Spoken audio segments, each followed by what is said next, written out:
궁금한 거 있으시면 그때그때 질문해 주시면 좋을 것 같고요. 벌써 막 미션 보드를 채워주신 변호사님들도 계셔서 너무 놀랐는데요. 네. 제가 일단, 오늘 어떤 식으로 운영될지 얘기 나누고요. 그 다음에 미션 보드에 대해서도 설명을 좀 드리도록 하겠습니다. 그리고 제가 그 프로그램 기획하면서 말씀드렸던 것 중에 하나가 1대1로도 한번 얘기를 나누는 시간이 있어야 되겠다 싶더라고요. 그래서 중간에 프로그램 중간에라도 시간을 따로 잡아서 저랑 1대1로 같이 얘기하는 시간도 가지면 좋을 것 같습니다. 그래서 카톡이나 이메일로 원하시는 시간을 말씀해 주시면 좋을 것 같고요. 끝날 때쯤 하시는 게 더 낫겠다 싶으면 끝날 때쯤 약속을 잡아도 되고, 아니면 중간에 나는 진짜 감이 안 잡힌다 하시면 중간에 봬도 되고, 네, 그러면 될 것 같습니다. 노션은 혹시 이전에 노션 사용해 보신 분 계실까요? 아니요. 아니요. 네, 되게 유용한 툴이더라고요. 이게 요새 좀 많이 유행을 하는데 그 계정이 있으시면 그냥 페이지를 생성해서 이런 식으로 남들이랑 공유하는 페이지로도 쓰실 수 있고 아니면 본인이 그냥 메모장 같은 걸로도 쓰실 수 있어서 업무 효율에도 되게 좋은 툴이라서 네. 요것도 나중에라도 한번 사용을 해보셔도 좋겠다 싶어서 소개도 해드릴 겸 이걸로 진행을 하고요. 요 페이지는 계속 남아있기 때문에 변호사님들이 언제든지 다시 들어오시고 뭐 혹시 나중에 직원분이라던가 필요하시면 추가를 해달라고 하시면 제가 추가를 해드릴 수 있어요. 지금은 딱 저희끼리만 볼 수 있는 페이지거든요. 근데 나중에 직원이 봐야 되니까 추가 좀 해주세요 라고 연락을 해주시면 추가를 해드리도록 하겠습니다. 그리고 댓글도 남길 수 있거든요. 혹시 중간중간에 잘 모르겠는 거나 의견 같은 거 있으시면 댓글도 남겨주시면 될 것 같습니다. 네, 그러면 본격적으로 한번 얘기를 해볼 텐데요. 혹시 블로그 말고 인스타그램이나 뭐 페이스북이나 틱톡이나 혹시 사용하고 계시는 다른 채널들이 있으신가요? 저는 홍보 인스타그램하고 목적으로요. 페이스북 아, 사용하고 있는데 비즈니스 계정으로는 아니고 이제 퇴직하고 나서 이제 계정 그냥 가입하고 그 정도 수준입니다. 인스타그램하고 페이스북을 네, 좋네요. 네, 하영욱 변호사님은요? 네, 그 인스타그램만 있는데 오, 개인 계정입니다. 이걸 뭐 비즈니스로 해보고 싶긴 한데 뭐 그냥 계정만 있는 상태고요. 아직 업로드는 안 하셨고요. 업로드는 제 얼굴 사진 몇 장 있죠. 네. 네.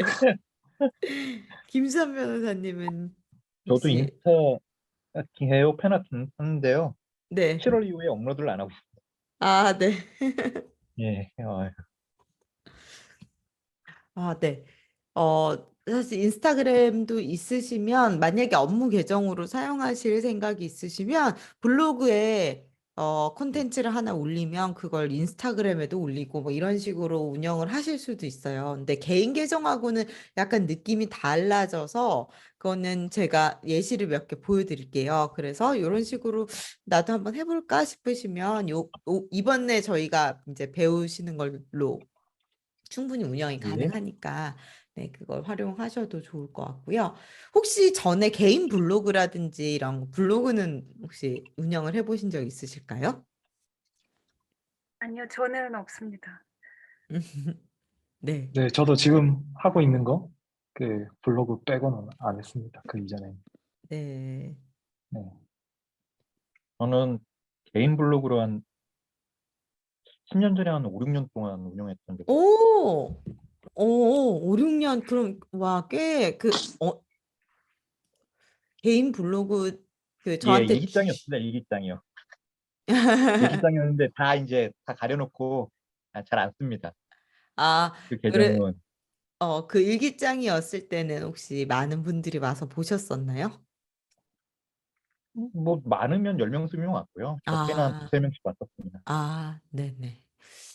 그래도 쓰는 이 블로그에 뭔가를 쓰는 버릇이, 그러니까 습관이 있으신 거랑 없으신 거랑 되게 다르긴 하더라고요. 근데 워낙 변호사님들은 글을 쓰는 거에는 굉장히 익숙하셔서 사실 그 블로그 포스팅을 작성하는 거 자체는 크게 힘들지는 않으신 것 같아요. 근데 이제 문제가 되는 부분은 너무 딱딱한 글을 쓰시는 게 조금 어 일반인들이 보기에는 좀 이해하기 어려운 글을 쓰시거나 그런 경우가 있어서 그런 부분만 좀 주의를 해주시면 좋을 것 같습니다. 일단 채널은 뭐 기존에 다른 채널을 운영하셨거나 아니면 지금도 개인 계정을 가지고 계시는 경우도 있지만 확실하게 이 마케팅을 목적으로 홍보를 목적으로 해서 운영하는 채널을 딱 가지고 계시는 게 제일 중요하고요. 기본으로는 사실 블로그.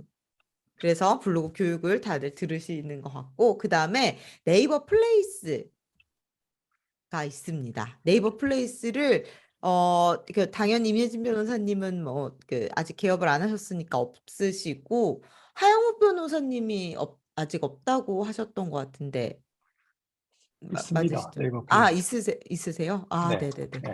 김수환 변호사님이 없다고 예, 적어주셨네요. 예, 저는 아 없습니다. 네네네. 하영욱 변호사님 네이버 플레이스 되게 중요할 것 같긴 해요. 왜냐하면 지방에 있으시면 지역이 되게 좀 중요한 경우에는 네. 중요하더라고요. 네이버 플레이스. 네. 네. 그래서 네이버 플레이스도 뭐 아무리 서초에 네. 있으셔도 한번 해주시면 열어두시면 좋을 것 같고요. 예. 그리고 그다음에 페이스북 페이지랑 인스타그램을 연동을 해서 사용을 하시면 이것도 뭐 네, 나쁘지 않습니다. 인스타그램은 업로드를 핸드폰으로 해야 되거든요. 근데 저는 대부분 블로그 작업을 컴퓨터로 하기 때문에 핸드폰으로 그 사진을 다 옮겨서 그걸 업로드하고 긴 글을 막 이렇게 핸드폰으로 쓰는 게 너무 불편하더라고요. 근데 페이스북이랑 인스타그램 연동을 시켜 놓으면 페이스북 그 페이지에서 인스타그램으로 업로드할 수 있는 기능이 있어서 컴퓨터로도 가능하거든요. 그래서 저는 보통 제 페이스북 페이지를 만들고 거기서 글을 쓰고 인스타에 자동으로 업로드되는 이런 방식으로 진행을 하고 있습니다. 이것도 나도 컴퓨터로 하는 게 더 편하다 싶으시면 페이스북이랑 인스타그램 연동해서 진행을 하시면 좋을 것 같고요.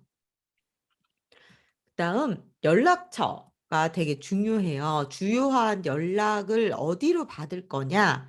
그게 굉장히 중요한데요. 사람들한테 아무리 잘 보여지고 뭐 이분 되게 훌륭한 변호사님인 것 같고 내가 좀 의뢰를 하고 싶다라고 생각을 해도 연락처가 명확하지 않으면 아니면 연락하기가 쉽지 않으면 바로 한번 시도를 해보다가 전화 안 받네? 그리고 다시는 연락을 안 하거나 이럴 경우가 굉장히 많거든요. 그래서 사실은 마케팅의 가장 마지막 순서이지만 가장 중요한 게 연락이 잘 되게 만드는 거. 뭐 이를테면 이런 변호사나 이런 업종이 아니고 그냥 상품을 판매하는 업종이라면 결제가 쉽게라던가 이런 식으로.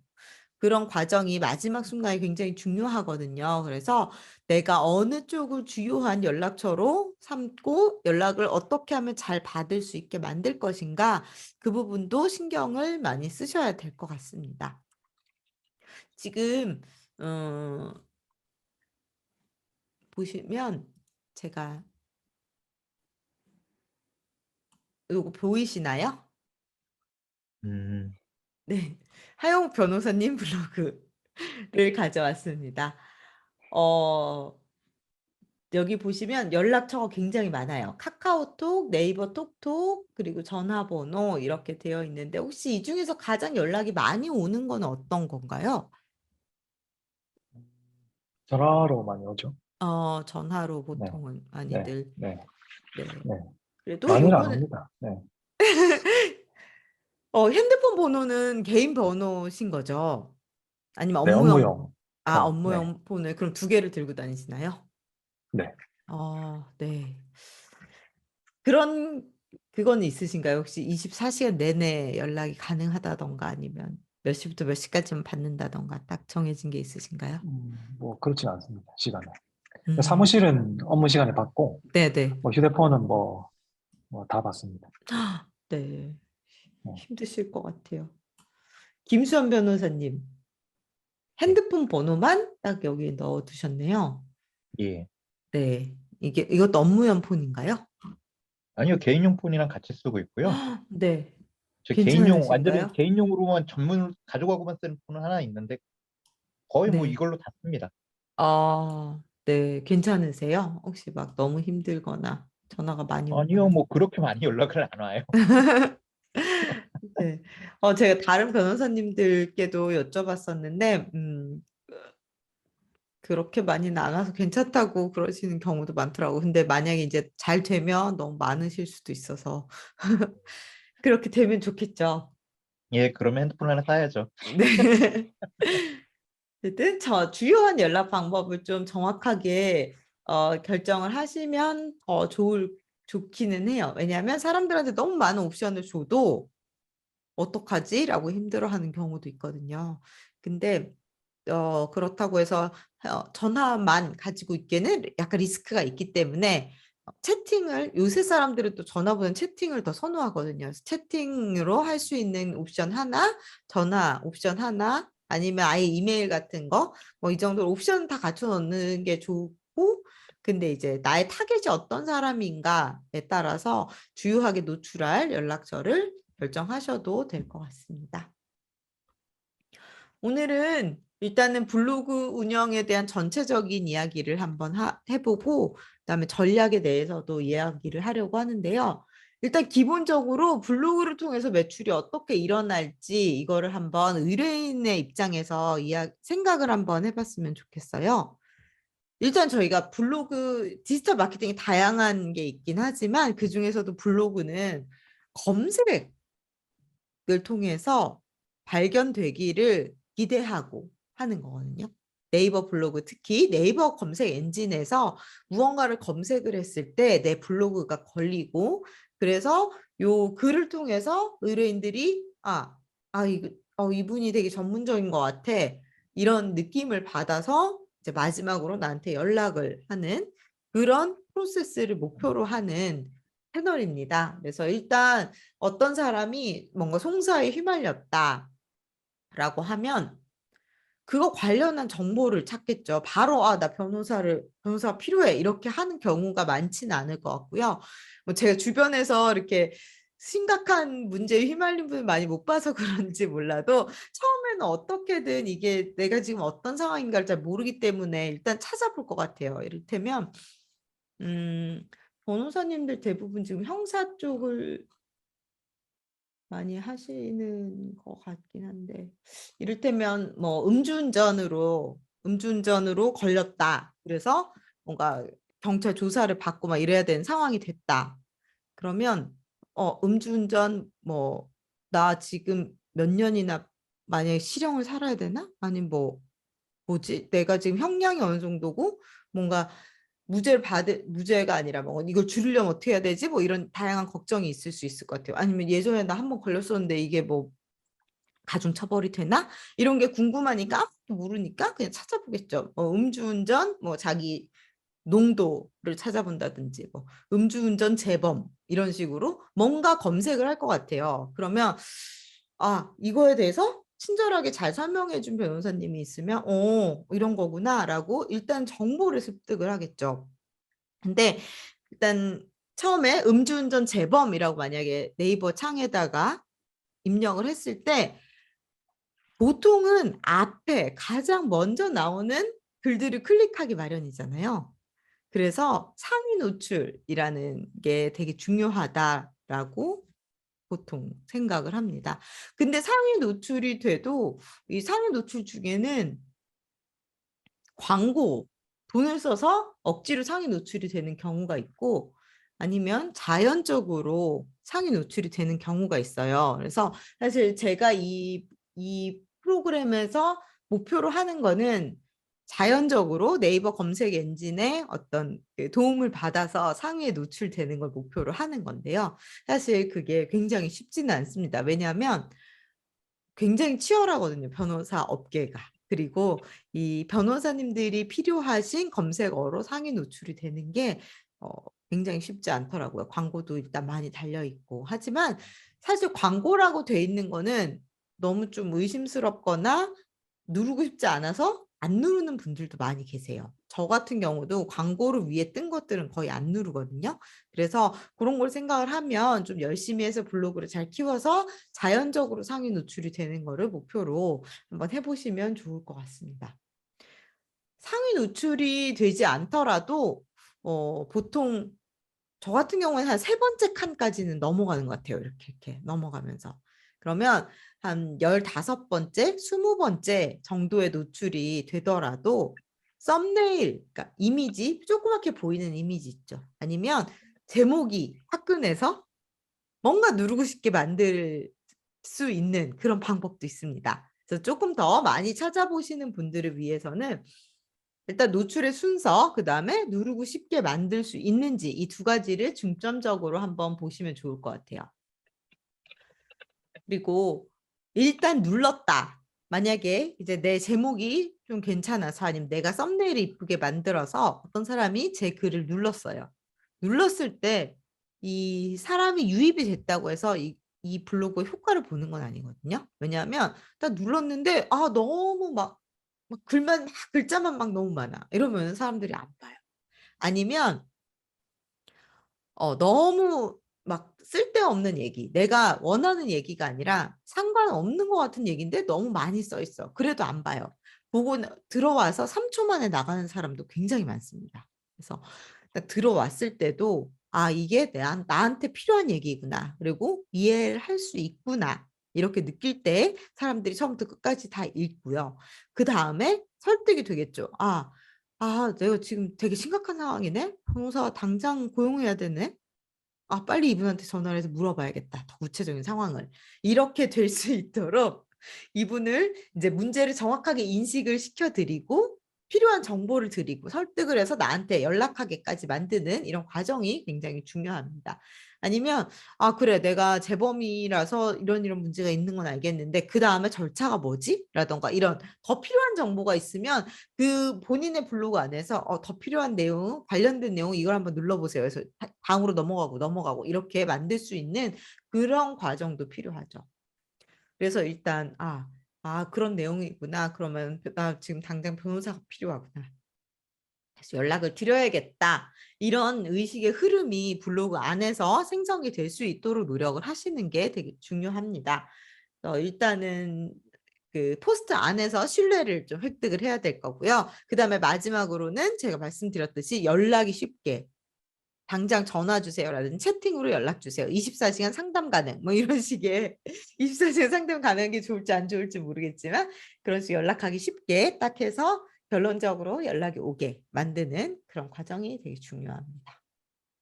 그래서 이 과정이 내 블로그 안에서 잘 일어날 수 있도록 항상 염두에 두시고 글을 써주시면 좋을 것 같아요.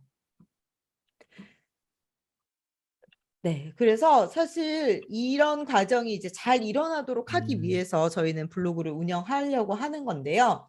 그 전에 블로그 운영 전략을 딱 가지고 있으면 좋기 때문에 이걸 한번 해보는 거를 저는 항상 권해드려요. 이건 스와트 분석이라는 건데요. 강점, 약점, 기회, 위기 이런 거를 좀 분석을 해보는 거죠. 그래서 제가 드렸던 그 미션 보드에 보면 이거를 한번 해보시라고 다들 넣어놨거든요.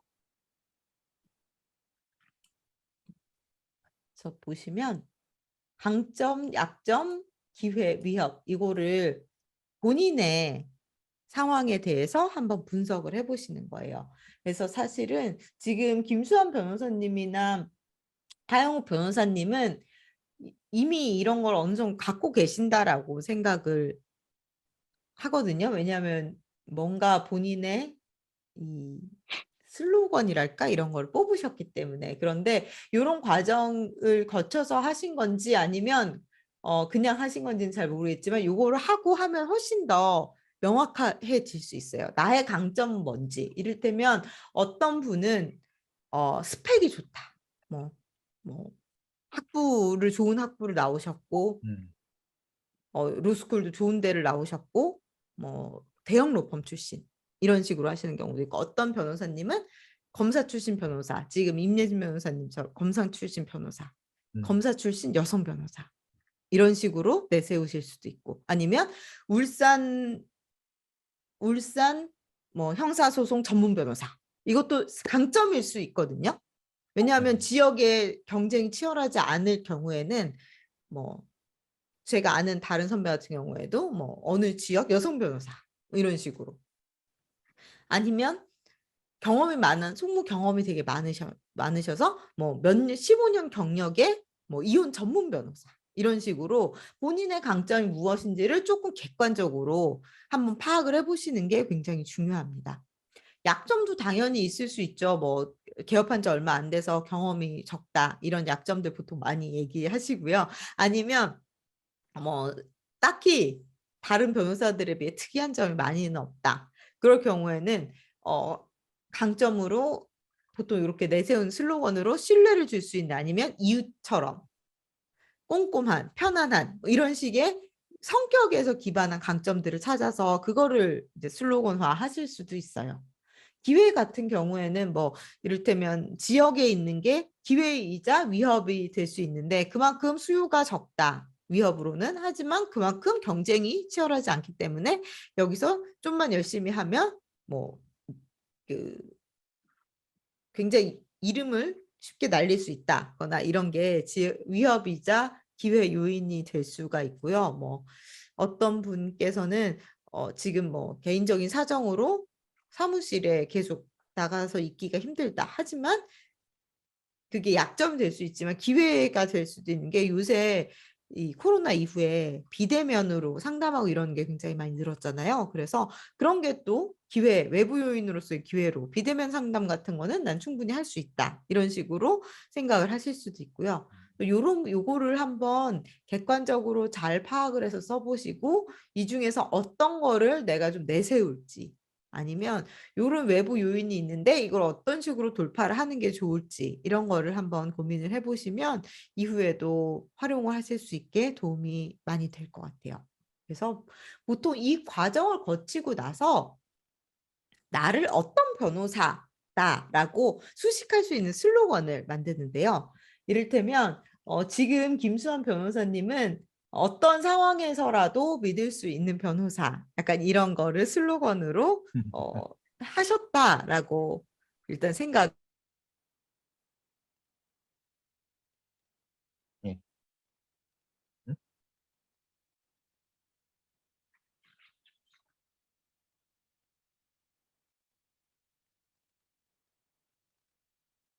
끊기는 것 같네요.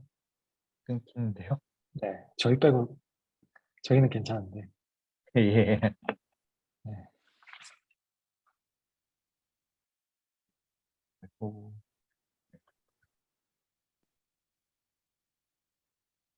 음소거가 되어 있습니다. 네, 죄송합니다. 인터넷에 문제가 있어서 잠깐 튕겼던 예. 것 같아요. 네, 그래서 김수환 변호사님 보면 어떤 상황에서라도 믿을 수 있는 변호사 이런 거를 슬로건으로 택하신 것 같은데 이게 이제 이 고민을 통해서 이 슬로건을 딱 뽑으신 거죠. 네, 여기 보면 이런 내용들이 좀 메인으로 그 가지고 가시는 이런 내용인 것 같고 이런 내용을 이렇게 타이틀에도 적용을 할 수가 있고 여기 프로필에도 좀 적용을 합니다. 근데 김수환 변호사님은 프로필을 조금 바꾸시는 게 좋을 것 같더라고요. 네. 아, 예. 네. 요새 네이버가 약간 문제가 있어서 프로필이 이렇게 폰트가 이상하게 나오더라고요. 다들 이렇기 때문에 이거는 보이는 거는 크게 신경을 안 쓰셔도 될 것 같고, 근데 내가 어떤 변호사다라는 딱 그게 있으면 그거를 프로필에도 적용을 하시고, 프로필에는 전화번호라던가 메인 연락처까지 같이 넣어주시면 더 좋습니다. 아, 네, 이를테면 하영욱 변호사님 같은 경우에는 고객과의 신뢰를 지키고 사회적 책임을 다합니다. 약간 이거를 이제 메인으로 삼으신 것 같은데 약간 너무 일반적이긴 해요. 김수환 변호사님이나 하영 변호사님 예. 두 분 다. 그래서 혹시라도 아까 그 수학 분석을 한 번 더 해보시고 좀 더 화끈하게 이제 내가 내세울 게 있다 싶으시면 좀 바꾸셔도 좋을 것 같아요. 그리고 솔직히 예. 여기에 너무 길어요. 뭐가 말이. 아, 그러니까 하나로 딱 표현될 수 있는. 이를테면 뭐 그러니까 저희가 흔히들 이런 과정을 브랜딩이라고 하는데 어떤 브랜드가 딱 인식이 되려면 굉장히 명확하고 차별화된 그런 아이덴티티가 딱 있는 게 좋거든요. 이를테면 가장 대표적으로 뭐 브랜딩이 잘 돼 있는 브랜드 나이키 같은 경우에 Just Do It 딱 이거잖아요. 굉장히 간결한 이 딱 그 나이키 모양이 딱 그 로고와 그냥 저스트 두잇이에요. 근데 그 저스트 두잇을 가지고 뭐 여러 가지 캠페인을 이제 적용을 하는 거죠. 그냥 프로 선수들 막 마이클 조던이나 이런 사람들하고 같이 할 수도 있지만 장애인 어린이들의 뭐 스포츠 활동을 응원합니다. 이런 식으로도 할 수 있고 그 슬로건 하나를 가지고 적용할 수 있는 캠페인은 굉장히 많은데 일단 정체성은 저스트 두잇이라고 딱 그거는 전 세계 사람들이 다 알고 있는 이런 정체성 그런 거를 그게 딱 가지는 게 되게 중요해요. 그래서 검사 출신 여성 변호사라거나 뭐 아니면 당신의 언제나 든든한 당신의 편 뭐 그런 식의 딱 명확한 그런 게 있으면 좋고 하영 변호사님도 마찬가지로 요것도 좀 어떻게 보면 되게 일반적인 내용이거든요. 그래서 요거를 뭐 특화를 시켜서 변호사 직접 상담 아니면 쉽게 친절한 변호사 하영욱 이런 식으로 그런 식으로 뭔가 좀 더 선명한 정체성을 가지고 계시면 더 좋습니다. 근데 그거를 굳이 그래서 요거를 바꾸실 필요는 없어요. 사실 이 블로그 타이틀이 그렇게 많이 중요한 건 아니거든요. 예. 근데 요거를 바꾼다 요 생각보다는 내가 앞으로 사람들한테 어떤 식으로 이제 설명이 될 거냐 그거를 생각을 하셔서 여기 프로필 부분 좀 신경을 많이 써주시면 좋을 것 같습니다.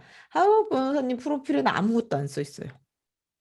네, 여기 뭔가를 써주시면 더 좋을 것 같아요. 왜냐하면, 블로그 프로필이 사실 요새는 모바일로 들어오시는 분들이 더 많거든요. 블로그를. 근데 이 모바일로 들어오시는 분들께 프로필이 잘 보일 수 있거든요. 이를테면, 지금 잘 안 보이시죠? 이게 제 블로그인데, 이 블로그를 모바일로 보시면 소개라는 항목이 있어요. 그거를 노출을 시킬 수가 있으세요. 근데 그거를 노출을 시키면 거기에 이제 프로필 영역에 써 있는 글이 보이거든요. 그래서 그거 제가 나중에 이따가 한번 보여드릴게요. 프로필을 잘 쓰시는 게 좋을 것 같다라는 얘기를 일단 드리고 싶습니다. 그래서 저희가 할 거는 뭐냐면요. 이거를 일단 브랜드 정체성을 한번 수학 분석을 통해서 좀 더 구체적으로 만들어 보신 후에 블로그 이름과 슬로건을 다시 한번 정해 보는 거예요. 지금 하영 변호사는 법률사무소 재성 대표 변호사 하영옥 이런 제목을 가지고 계세요. 블로그 제목으로. 그리고 김수환 변호사님 그냥 김수환 변호사세요. 제목이. 예. 여기 이렇게 보이잖아요. 그렇죠? 근데 요거를 이를테면 언제나 당신의 편, 뭐 김수환 변호사 아니면 그런 식으로 정하실 수도 있고 하영옥 변호사님도 친절한 법률사무소 재성 대표 변호사 하영욱, 이럴 수도 있고, 뭐, 친절한 변호사, 하영욱, 법률사무소 재성. 이렇게 바꾸실 수도 있고, 요 블로그 제목은 바꾸는 게 그리 어렵지 않거든요. 그래서 요거부터 한번 잘 생각을 해보시면 좋을 것 같아요. 이렇게 해도 사실 상관은 없어요. 더 좀 공식적인 느낌을 원하시면 그냥 이렇게 두셔도 상관없고, 김수환 변호사님은 이 1호라는 법무법인의 이름을 강조를 할지 아니면 그냥 예. 본인의 성함을 강조할지도 선택을 하시면 좋습니다. 왜냐하면 지금 별산으로 계시는 예. 거죠. 근데 별산으로 계시는 변호사님들 중에 나중에 이제 독립을 해서 단독 사무실을 만들거나 하실 때 블로그는 어차피 들고 가시는 거잖아요. 예. 근데 이전 이 법인 이름이 너무 많이 블로그에 들어가 있으면 그게 약간 또 문제가 되더라고요.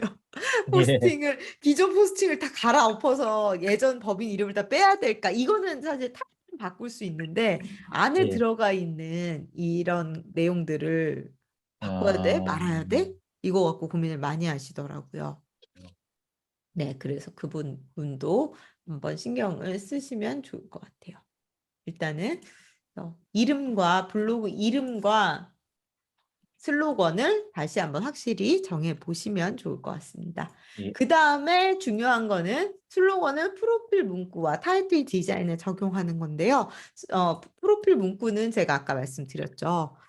잘 한번 넣어보시면 좋을 것 같고요. 타이틀 디자인은 이미 두 분은 되어 계시기 때문에 지금 뭐 그걸 바꾸는 거는 별로 이렇게 효과적이진 않을 것 같고 어차피 몇 개월 안 되셨으니까 예. 임예신 변호사님은 네. 나중에 이제 만드실 때 요거까지 생각을 해서 타이틀을 만들어 보시면 좋을 것 같습니다. 그리고 이제 이 수업 분석을 통해서 알게 좀 명확하게 만든 나의 강점 그런 것들을 변호사 소개 포스트로 한번 적어보는 거예요. 이게 이전에도 쓰셨을 거예요. 근데 그거랑 지금 이거 화면 공유가 안 되고 있는데. 저희. 어머, 죄송합니다. 어머나. 네. 변호사, 공유를 해주셨구나. 네네. 어머, 예. 죄송해요. 이 아까 소개 나갔다 포스트, 들어오시면서. 네. 네, 그렇군요. 이 소개 포스트를, 이 수업 분석 결과를 가지고 다시 한번 해보시면 어떨까 싶은데요. 사실 저희가 검색을 통해서 이제 들어오는 거를 목적으로 하고 있지만 어떤 포스트를 만약에 뭐 음주운전 재범 뭐 이런 관련한 포스트를 읽으셨던 분이라도 결국 내가 이 변호사님한테 사건 의뢰할지 말지 그거를 결정할 때는 결국 이분이 어떤 분인지도 들여다보고 결정하는 경우가 많잖아요. 그랬을 때 이 소개 글이 굉장히 설득력 있게 잘 되어 있으면 그걸로 설득이 되는 경우도 많이 있습니다. 혹은 어떤 분들은 그냥 지인 추천, 지금 아마 변호사님들 지인 추천으로 많이 이제 의뢰를 받으셨을 것 같아요. 그러면, 뭐, 김수환 변호사님이라고 내가 아는 분 있는데 너무 잘해주셔가지고 한번 연락 드려봐. 그리고 명함을 준다거나 연락처를 준다거나 그렇게 해서 알게 됐더라도 그래도 어떤 분인지 나도 한번 알아보고 싶어 해서 김수환 변호사 이렇게 검색을 하잖아요. 그랬을 네. 때 나오는 글이 일단 있어야 되고 아까 말씀하신 대로 검색을 해서 아무것도 안 나오면 안 되니까.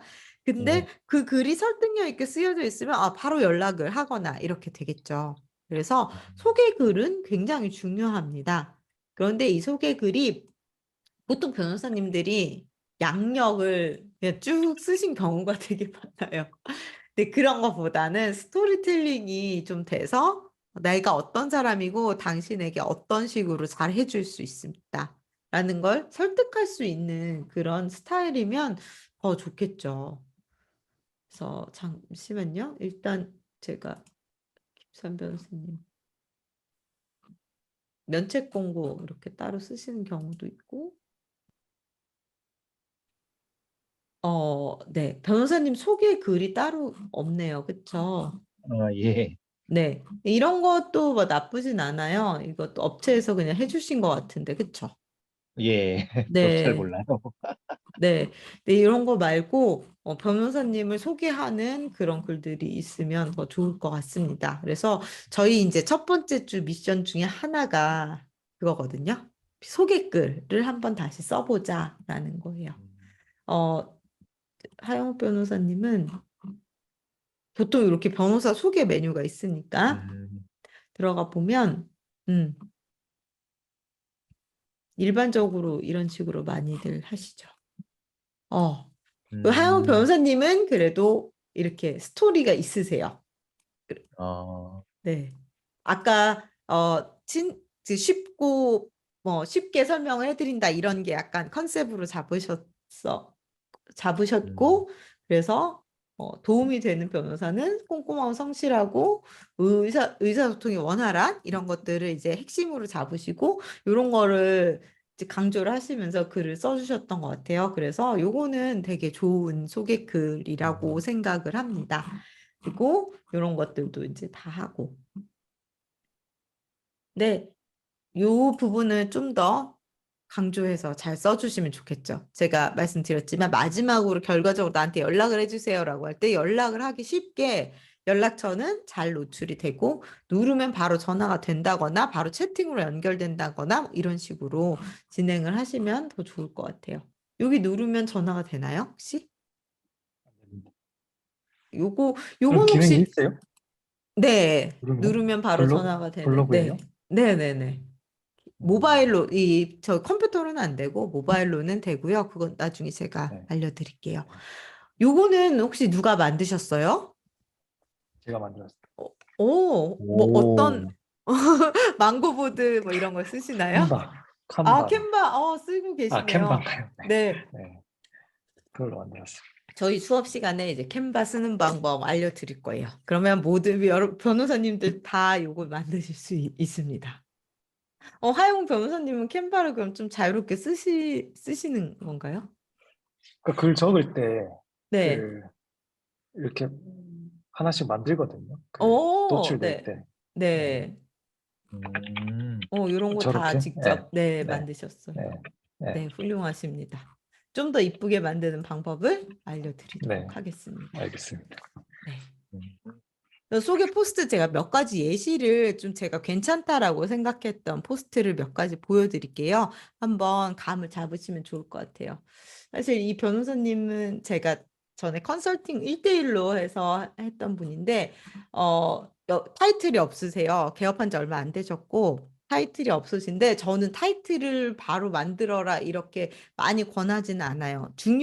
아주 중요하지 않거든요. 왜냐하면 말씀드린 대로 모바일로 들어오시는 분들이 훨씬 많잖아요, 요새. 근데 모바일에는 안 보여요, 타이틀이. 그래서 타이틀이 아주 중요한 건 아니고 하지만 있으면 훨씬 좋죠. 왜냐하면 들어오셨을 때 아무래도 컴퓨터로 들어오시는 분은 이렇게 돼 있는 게 신뢰를 주기에는 훨씬 좋습니다. 하지만 어쨌든 그리고 소개글을 보통은 이력 같은 거 변호사님들은 그냥 이렇게 그냥 쫙 쓰시는 경우가 많아요. 근데 이 변호사님은 이력도 이력이지만 이런 간단하게 그냥 얘기를 했고 이런 이 딱 소제목들만 보세요. 본인의 강점이라고 생각하는 거를 소제목으로 이렇게 딱 했어요. 그 다음에 설명을 해요. 그리고 뭔가 피드백, 증거 같은 거를 딱 보여주는 거죠. 그리고 두 번째로 또 본인의 장점이라고 할 수 있는 거 딱 얘기를 한 다음에 설명을 해요. 그리고 또 장점이라고 생각한 걸 설명. 굉장히 간단한 구조지만 일단 눈에 딱 들어오고 그리고 이미지 같은 걸로 뭔가 증거를 대는 이런 흐름이 저는 제일 좋은 어떤 소개글의 흐름이라고 생각을 해요. 그리고 나중에 이제 밑에 이분은 사실 뭐 그렇게 경력이 길지는 않은데 뭐 이걸 만약에 뭐 전문 변호사라거나 어디 출신 뭐 아니면 뭐 방송 출연이라든지 뭐 저서라든지 이런 양력 같은 게 쭉 있잖아요. 그거는 그냥 밑에다가 혹은 위에나 밑에다 그냥 써주시면 돼요. 그거는 사실 의뢰인 입장에서 그렇게 많이 중요한 건 아니거든요. 물론 없으면 안 돼요. 없으면 신뢰가 전혀 안 생기니까 있긴 있어야 되지만 중요한 건 내가 어떤 사람인지를 이런 식으로 내용으로 설명을 하는 거라고 저는 생각을 하거든요. 그래서 확실하게 딱 얘기할 수 있는 몇 가지를 소제목으로 삼을 수 있도록 그리고 그거에 대한 이야기를 밑에 풀 수 있도록 이런 식으로 한번 구성을 해보시면 좋겠다라는 생각이 듭니다. 또 다른 변호사님인데요. 이분은 번호 철학, 변호사로서의 어떤 철학 같은 것들을 이런 식으로 기술하셨어요. 듣겠습니다. 여러분의 문제로 고민을 이런 식으로. 그다음에 응원하겠습니다. 이 변호사님이 응원단장 출신이세요. 그래서 그 경력을 살려서 이런 거를 하시고 또 마라톤도 하시고 그러면서 이제 본인의 캐릭터와 이 변호사로서의 자신의 철학을 접목을 시켜서 이렇게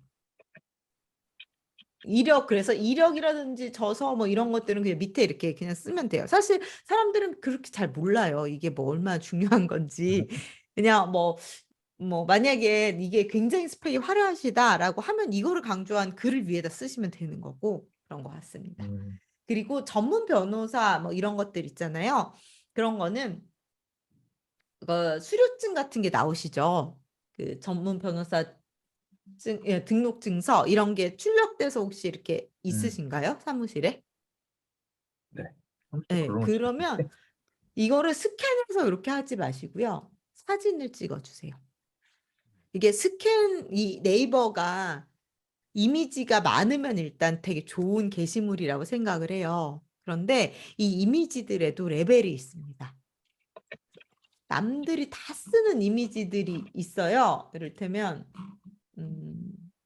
이런 거, 이 이미지. 이거는 그냥 무료 이미지 사이트에서 다운받는 이미지예요. 예.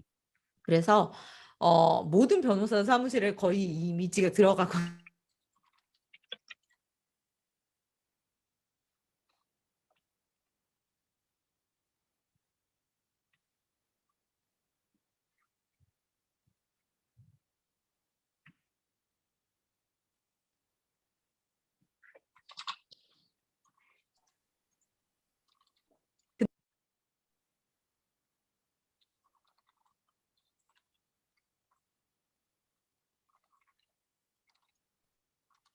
또네요. 아, 죄송합니다. 캐나다의 인터넷 상황이 이렇게 안 좋을 줄이야. 네. 어디까지 됐을까요? 이런 이미지 쓰지 말라고요. 네. 그리고 이제 본인이 직접 만드신 이미지가 더 좋고요. 아, 그리고 더 좋은 거는 사진을 찍은 이미지예요. 이런 거. 그래서 가능하시면 뭔가 출력이 되어 있는 것들이 있으면 사진으로 찍어서 올리시는 게 훨씬 좋습니다. 이거는 제가 잠시 한국에 들어갔을 때 이 변호사님 사무실에 초대를 해주셔가지고 가서 그냥 찍은 거거든요. 근데 주변에 사진을 잘 찍으시는 분이 계시면 좀 더 좋은 카메라로 이렇게 멋있게 찍어달라고 해주셔도 좋고 아니더라도 요새 핸드폰 카메라도 되게 좋아요. 핸드폰으로 그냥 너무 이상하지만 않게 찍어서 올려주시면 그냥 이렇게 스캔을 해서 올리시는 것보다는 훨씬 그 블로그 노출에 도움이 될 거예요. 질문이 있는데요. 네, 블로그에 네, 그 사진을 찍어서 올리는데 네, 그 게시글과 관련이 없는 사진을 올리는 거 안 됩니다. 안 됩니까? 네, 검색 엔진이 굉장히 똑똑해서 지금 이 네. 블로그에서 어떤 얘기를 하고 있는데 거기에 대한 이거를 부자연스럽게 노출을 시키려고 뭔가 작업을 했다. 이걸 다 인지를 해요. 그래서 아이고 막 법률 용어가 막 나오는데 갑자기 막 풍경 사진이 들어간다거나 이런 경우도 되게 많거든요. 근데 그러면은 이제 딱 알죠. 네이버 검색 엔진은 이거 뭔가 부자연스러운데 이거 뭔가 작업이 들어갔군 이런 식으로 알아서 이건 좋지 않은 블로그야. 작업이 들어간 블로그야. 이렇게 또 인지를 하거든요. 그래서 절대로 그런 거는 뭐 단기적으로는 노출이 될 수 있어요. 하지만 어느새 한 1년 반 정도 안에 사그라들 수 있어요. 저희가 주로 저품질이라고 하는 현상에 걸려서 노출이 완전히 다 제한될 수 있거든요. 그래서 꼭 관련된 것만 올리시기를 바랍니다. 그래서 사실 아무것도 안 올리는 것보다는 그냥 일반적인 스탁 이미지를 올리시는 게 훨씬 나아요. 그리고 일반적인 스탁 이미지보단 새로 만든 것보단 찍은 거, 요게 중요하다라는 거를 생각을 하시면 좋을 것 같고요. 근데 김수환 변호사님 이 이미지는 완전히 퍼온 이미지만은 아닌데요. 예. 정말 간단하게도 요런 테두리 같은 걸 만들었잖아요.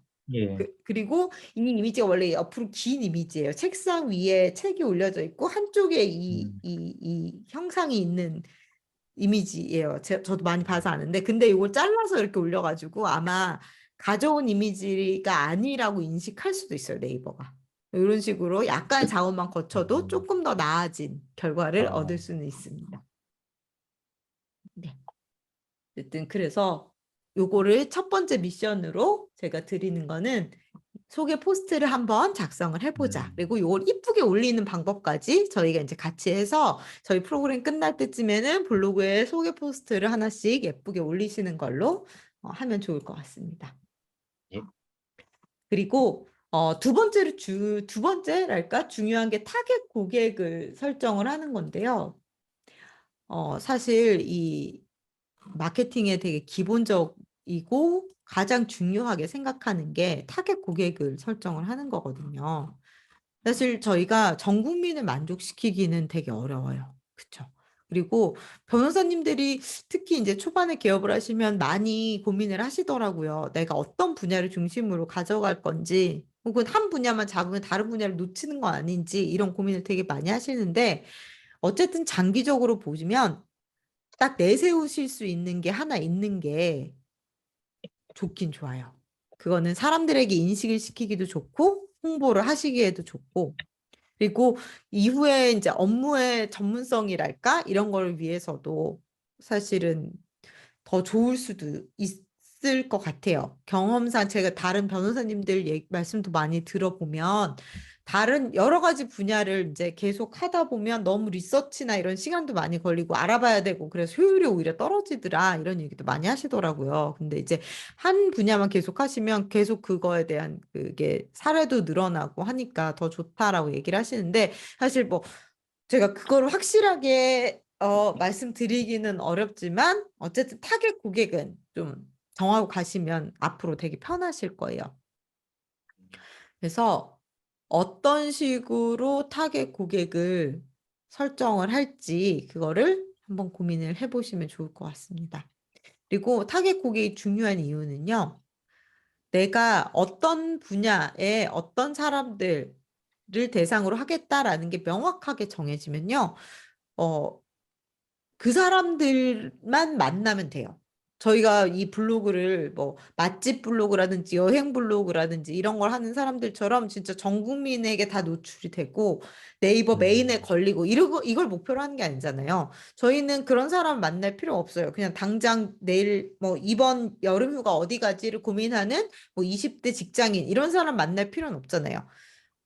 뭔가 문제가 있는 사람, 변호사가 필요한 사람, 그 사람만 만나면 되기 때문에 그 사람이 어떤 사람일지를 이제 구체화하는 작업이 필요합니다. 그래서 이 사람한테 이제 아까 제가 예를 들었던 음주운전이다라고 하면 음주운전으로 이제 걸려가지고 문제가 생긴 이 사람이 알아들을 수 있는 말로 이 사람한테 설명을 잘 해준다. 이런 식으로 생각을 하고 글을 쓰시면 좋아요. 제가 타겟 고객이 어떤 사람일지 타겟이 될 고객층을 일단 설정을 해주시면 좋습니다. 이를테면 내가 음주운전을 한 사람들을 타겟으로 하겠다라고 하면 이 사람들이 주로 어떤 사람일까? 40, 50대 직장인. 음주운전으로 한 번 이상 걸려서 지금 굉장히 불안한 상황. 그래서 이 사람의 어떤 걸 해결해 줘야겠다라던가 아니면 뭐 성폭력 피해자, 성폭력 피해를 당했는데 좀 되게 믿고 맡길 수 있는 변호사를 찾고 싶다. 이런 식으로 이 주로 하실 업무 영역에 대한 고객을 한번 생각을 해보세요.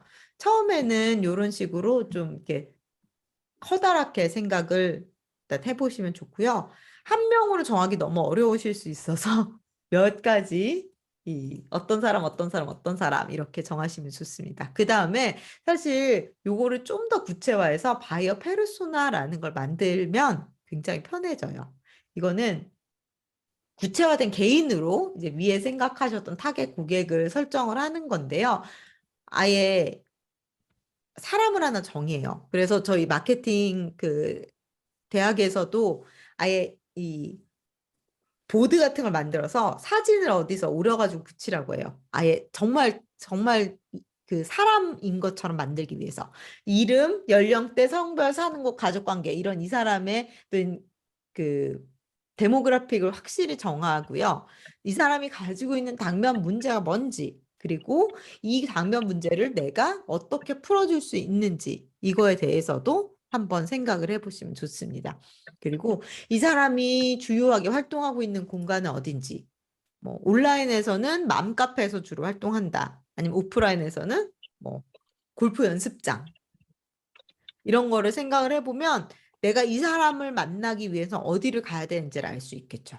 저희는 일단은 블로그야 뭐 온라인 홍보 활동이기 때문에 온라인 상에서도 그냥 네이버에 갈지 아니면 구글 같은 걸 더 많이 쓰는 사람일지 트위터를 많이 쓰는 사람일지 인스타그램을 많이 쓰는 사람일지 이런 것도 생각을 해볼 수 있고요.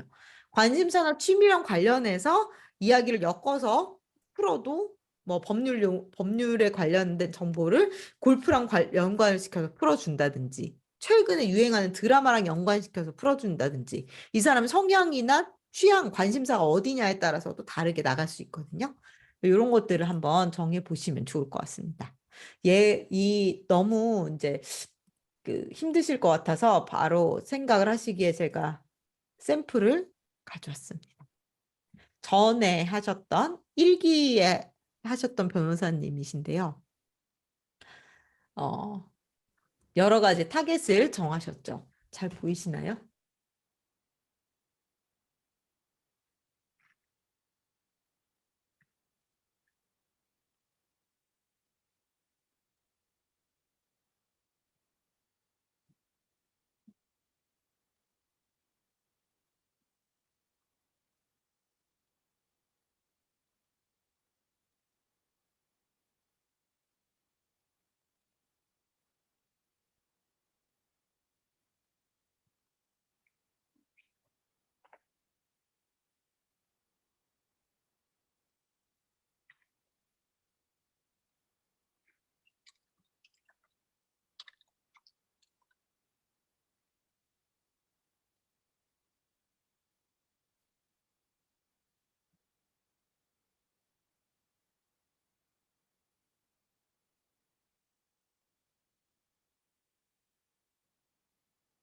아, 들리시나요? 네, 예. 네. 들립니다. 너무 죄송합니다. 자꾸 오늘따라 이런 일이 한 번도 없었는데. 이 타겟 고객에 대해서 정리를 하신 걸 한번 보시면 이런 식으로 부동산 관련해서 어떤 문제가 있는지 그래서 이 사람이 원하는 게 뭔지 이런 걸 한번 생각을 해보시는 거예요.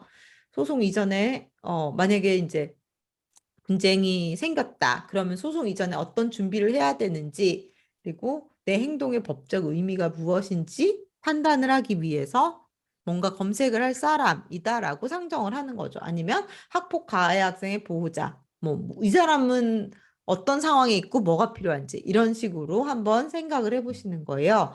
그리고 이런 사람을 이제 사람으로 만든 게 바로 이 바이어 페르소나입니다. 40대 초반의 여성이고 이분은 당면 문제가 부동산 관련한 문제도 있고 직장인이기 때문에 직장 내 괴롭힘 문제도 있고 그다음에 아기도 키우고 있고 뭐 이런 식으로. 근데 이 변호사님은 이걸 정말 잘하신 거예요. 제가 본 분들 중에 제일 잘하셨는데 이 모든 문제를 가지고 있는 한 사람을 설정하는 게 되게 쉽지 않잖아요, 사실. 근데 이 변호사님은 이걸 하시고 나서 너무나 편해지셨다고 하더라고요. 블로그에 글을 쓰든 뭐 누구를 만나서 설명을 해주든 간에 다 이 김희진 씨다라고 생각을 하고 이분이 생각하는 이분에게 뭔가 얘기를 해준다라는 생각으로 항상 이제 대하고 있다라는 이야기를 해주셨어요. 이렇게 아니고 또 다른 변호사님, 이분은 2기에서 같이 하셨던 변호사님이신데, 네, 조금 타깃이 달랐어요. 그래서 그 기업 자문 같은 거를 이제 많이 하기를 원하시는 변호사님이셔서 이런 식으로 횡령이나 배임 행위를 하는 다른 사내자를 배제하기 위해 형사 고소와 민사소송을 진행하자 뭐 이런 아니면 이런 병원이나 의원 운영하시는 분들 아니면 부동산 관련하신 분들 이런 식으로 해서 이분은 한 명으로 좁히기엔 너무 어려워서 한 2명 정도로 이렇게 바이어 페르소나를 설정을 하셨죠. 그래서 보시면 이제 이 기업 자문 관련한 거나 이런 부분은 이분 김승엽님. 그래서 오프라인 모임을 이렇게 하고 뭐 관심사는 이렇고 기타 특이사항에 이분의 어떤 철학 같은 것 그런 거를 음, 일단 이제 이렇게 설정을 해두시면 이분을 설득하기 위해서 어떤 식으로 어떤 태도를 취해야 되는지 정보가 어떤 거여야 되는지 뿐만 아니라 어떤 태도를 취해야 되고 나의 어떤 점을 강조해야 되는지 이런 부분도 좀 생각을 하실 수 있을 것 같아요. 다 내 머릿속에서 나온 거긴 하지만 어쨌든 이런 사람이 하나 있다라고 상정을 하고 이분한테 설명을 하듯이 이렇게 얘기를 하시다 보면 이분이 아니더라도 이 비슷한 바운더리에 있는 다른 분들에게도 설득력이 있는 이런 글과 이미지, 동영상 이런 것들을 만드실 수 있습니다. 그래서 요 과정도 이제 미션 보드에 있거든요. 그래서 이거를 변호사님들도 한번 채워보시면 좋을 것 같습니다. 그리고 그래서 이런 부분을 다 좀 진행을 하시고 나면 나중에 이제 글을 쓰실 때 훨씬 도움이 되실 거예요. 화면 공유가 또 안 되고 있습니다. 어머! 죄송합니다. 어머, 그러면 이거 보시긴 보셨죠? 저희 지금 네, 노션에 보고 요 있습니다. 링크 걸어놨으니까 한번 봐주시고요. 그래서 이제 어떤 사전 작업이 요 정도면 이제 어느 정도 완료가 된 거예요. 내 블로그의 정체성을 확실하게 가져가고 내가 누구를 위해서 글을 쓰는지, 누구를 보여줄 블로그를 만들지 이 부분을 명확하게 하시면 일단 기본적인 어떤 틀은 만들어졌다라고 생각을 하실 수 있을 것 같습니다. 그리고 그 다음에는 이제 어떤 콘텐츠를 쓸 거냐 이거에 대한 거를 고민을 하시면 됩니다. 지금 저희 1시간 정도 지났는데 괜찮으신가요? 네, 네, 괜찮으시면 계속 이어서 네, 빨리빨리 이야기를 해보겠습니다. 일단 이제 콘텐츠 구체적으로 이제 무엇을 쓸 거냐인데요. 가장 중요한 거는 일단 타겟 고객을 결정을 하셨으니까 이 타겟 고객들에게 도움이 되는 내용을 쓰는 게 제일 중요합니다. 그러니까 가끔 블로그들 보면은 되게 내가 어떤 사람이고 나 되게 유능한 사람이니까 나한테 사건을 맡기세요. 이런 식으로 광고 같은 글을 계속 올리시는 경우가 많이 있어요. 그런데 그런 거는 사실 상품 구입하실 때도 마찬가지이실 것 같아요. 우리 상품이 굉장히 혁신적이고 막 기술력이 뛰어나고 가성비가 좋다. 아무리 설명을 한들 내가 필요한 게 아니면 사실 별로 관심이 안 가져지잖아요. 그거랑 비슷하게 변호사님들도 지금 이 사람이 가지고 있는 문제가 뭔지, 그리고 그 문제에 대한 솔루션, 궁금한 점, 이런 것들을 풀어주는 거를 정보를 제공하시는 게 사실 가장 중요합니다. 그래서 아까 음주운전 재범으로 걸린 분, 그러면 음주운전 재범 하면 뭐가 저는 음주운전 사건 엄청 많이 처리해봤으니까 저한테 맡기세요. 이런 글이 당장은 필요한 게 아니거든요. 그냥 음주운전 재범되면 뭐 가중처벌 이렇게 됩니다. 라던가 관련한 법규는 이런 게 있습니다. 이런 게 사실은 그 사람한테는 당장 더 중요한 문제예요. 그래서 그런 거를 일단 제공하는 걸 목표로 생각을 하시면 좋고요. 그 다음에 마지막으로 이제 이 사람이 자기가 필요한 정보를 어느 정도 습득을 했으면 이 변호사님한테 내가 사건 의뢰를 할까? 라고 생각했을 때 그때 이제 변호사님 소개글이라던가 성공 사례 같은 것들 있잖아요. 아, 내가 전에 음주운전 건을 가지고 이런 판결을 받아봤습니다. 이런 식의 이제 그런 홍보성 글들을 올려주시면 그런 것들을 보고 선택을 하실 수는 있겠죠. 그래서 중요한 거는 정보를 많이 주는 겁니다. 그래서 일단은 이 바이오 페르소나를 결정하셨으면 이분한테 필요한 정보가 뭔지가 이제 생각이 되실 거예요. 그러면은 그 사람한테 필요한 정보들을 어떻게 나열할지 블로그 메뉴를 결정을 하시면 좋은데요. 한번 볼게요. 일단 블로그가 있으신 변호사님들이 있으시니까 김수원 변호사님은 요거는 직접 결정을 하신 건가요? 메뉴? 예, 일단 뭐 법률 그 업체에서 할 네, 분야를 정해 달라고 해가지고요. 그렇게 네. 정해서 그냥 올렸습니다. 아, 요거는 실제로 이제 앞으로도 계속 하실 분야신 거죠? 예, 예. 그런데 뭐 이혼은 빼버릴 것 같은데. 음, 예. 왜요? 이혼을 많이 의뢰를 안 예, 하시나요? 저는 이혼을 별로 안 해가지고요. 아, 네네네. 예, 예. 음. 그러면 워낙 또 경쟁이 치열한 분야니까 이혼을 빼고 그러면 나머지를 하시는데 뭐 형사소송 관련해서는 어떤 정보들을 주는 없답니다. 게 좋을지. 주제도 직접 결정 안 하시고 그냥 업체에서 하는 건가요? 대략적으로 어떤 범죄 위주로 해달라고 하는 아, 얘기합니다. 예, 아, 네네네네네. 그럼 이를테면 교통사고 관련한 예. 거다라고 하면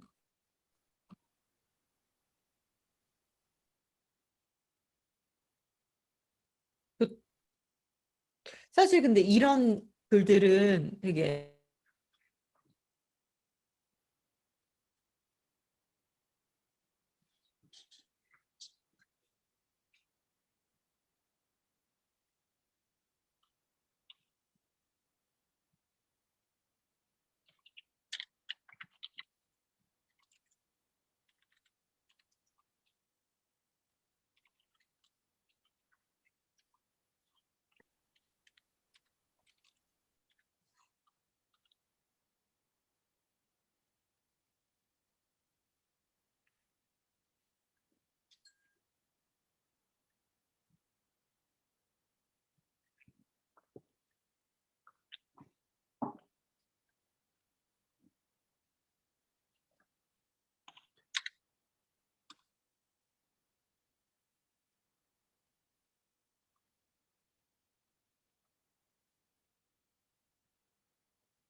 너무 죄송합니다. 오늘따라 정말 인터넷이 이상하네요. 들리시죠? 예. 네, 네. 너무 죄송합니다. 일단 계속 볼게요. 네. 네, 이 교통사고 관련한 뭔가 법률 정보가 필요하신 분이 여기서 정보가 많이 그렇게 들어오지 않을 것 같고, 없어요. 정보가 이렇게 눈에 띄지도 않는 것 같아요. 예. 네. 그래서 그런 거, 정보를 딱 쉽게 딱 볼 수 있게 잘 정리해 주시는 게 일단은 제일 좋을 것 같습니다.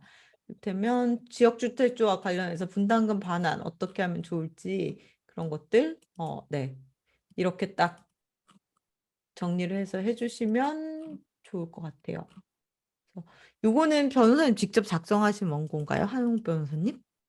네, 제가 적었습니다. 네. 이게 좀 다르긴 하더라고요, 확실히. 업체에서 적은 거랑 변호사님께서 음. 직접 적으신 거랑은. 그래서 이 사람이 원하는 거는 뭘까요? 분담금 반환을 받는 거죠. 네, 네, 그러면 분담금 반환을 어떤 식으로 받을 수 있을지에 대해서 얘기를 해주면 좋은데요. 조합원 가입을 유도하고 있는데 뭐 효력은 무효가 될 수가 있고 그래서 사실 제일 중요한 건 사람들이 궁금한 건 여길 것 같아요. 분담금을 돌려받는 방법. 네, 그러면 요거를 먼저 얘기를 해주고 그 다음에 근데 이런 뭐 그다음 필요한 부가적인 정보들을 밑에 써주신다거나 이런 식으로 하면 사람들이 앞부분을 읽다가 나가는 위험을 좀 줄일 수 있죠. 네. 일단은 받을 수 있다. 이분 받는 방법을 아는구나라고 해서 쭉쭉쭉쭉 음. 글을 읽어 나가는 게 훨씬 더 좋을 수 있을 것 같고요. 그래서 연락을 해라. 결론은 나한테 연락해라. 이렇게 끝나는 그런 방법이 좋을 것 같습니다. 그래서 일단은 아, 내가 어떤 분야를 가지고 이야기를 할 건지 주요 분야 그리고 그 분야에 대해서 어떤 주제의 글을 쓸 건지 이거를 일단 머릿속으로 좀 쭉 정리를 해두시는 게 좋고요. 네. 지금 하영욱 변호사님은 어, 민사, 가사, 형사 요렇게만 딱 가지고 계시는 건가요? 네, 특화가 안 되어 있으니까 저게 다입니다. 뭐. 민사가나 네, 형사가 그렇죠. 다죠. 네, 네, 네네네네네. 일단은 뭐 이렇게 해보시고 뭐 다른 나중에 이제 좀 특화가 되시면 네, 정하신다던가 그렇게 해도 상관이 없을 것 같긴 한데 어쨌든 그러면 내가 여기서 어떤 걸 중심으로 써야겠다 이런 세부 어떤 메뉴 같은 거라던가 내가 쓸 수 있는 글의 리스트 이런 걸 한번 정해 보시면 좋을 것 같아요. 그래서 저희 여기에 보면 메뉴를 이렇게 하는데 블로그 메뉴는 안으로 한 칸 들여 쓸 수 있어요. 김수환 변호사님 같은 경우에 지금 법무법인 1호라고 해서 요 안에 이 세부 메뉴가 있고 또 법률 정보 안에 세부 메뉴가 있고 이렇게 돼 있잖아요. 그래서 한 칸 들여서 또 메뉴를 만들 수 있으니까 그리고 여기 중간에 이렇게 선도 넣을 수 있거든요. 그래서 보는 사람이 좀 구별하기 쉽게 그런 것까지 염두에 두시고 메뉴를 한번 다시 정리를 해보시는 것도 좋을 것 같고요. 그 임예진 변호사님은 이제 새로 만드실 거니까 나는 어떤 정보를 중심으로 넣겠다 그런 걸 좀 확실하게 하시면 좋을 것 같고요. 그리고 요거를 토대로 해서 각 메뉴에 어떤 글들이 들어가면 좋을지 그것도 한번 생각을 해보시면 좋을 것 같아요. 지금 있으신 분들은 그냥 놔두시고 새롭게 내가 만약에 글을 쓴다면 이런 분야에 대해서 좀 할 말이 많겠다거나 리서치를 해서 정리를 한번 해보겠다 이런 거를 생각을 하시면 좋은데요. 요거는 다음 시간에 저희가 얘기할 키워드랑도 관련이 있어요. 요 키워드를 같이 생각을 하시면서 쓰면 좋아서 일단 이번 시간에는 요 메뉴 정도를 다 완성하시는 걸 목표로 한번 진행을 해보면 좋을 것 같습니다. 임예진 변호사님 그러고 보니까 이거를 거의 다 완성을 해주셨더라고요. 그쵸? 오, 한번 볼게요. 어, 소개, 업무 분야 성공 사례 이렇게 나누셨네요. 그럼 분야가 뭔지를 여기서 요 세부 분야를 한번 결정을 하시면 좋을 것 같아요. 그렇죠?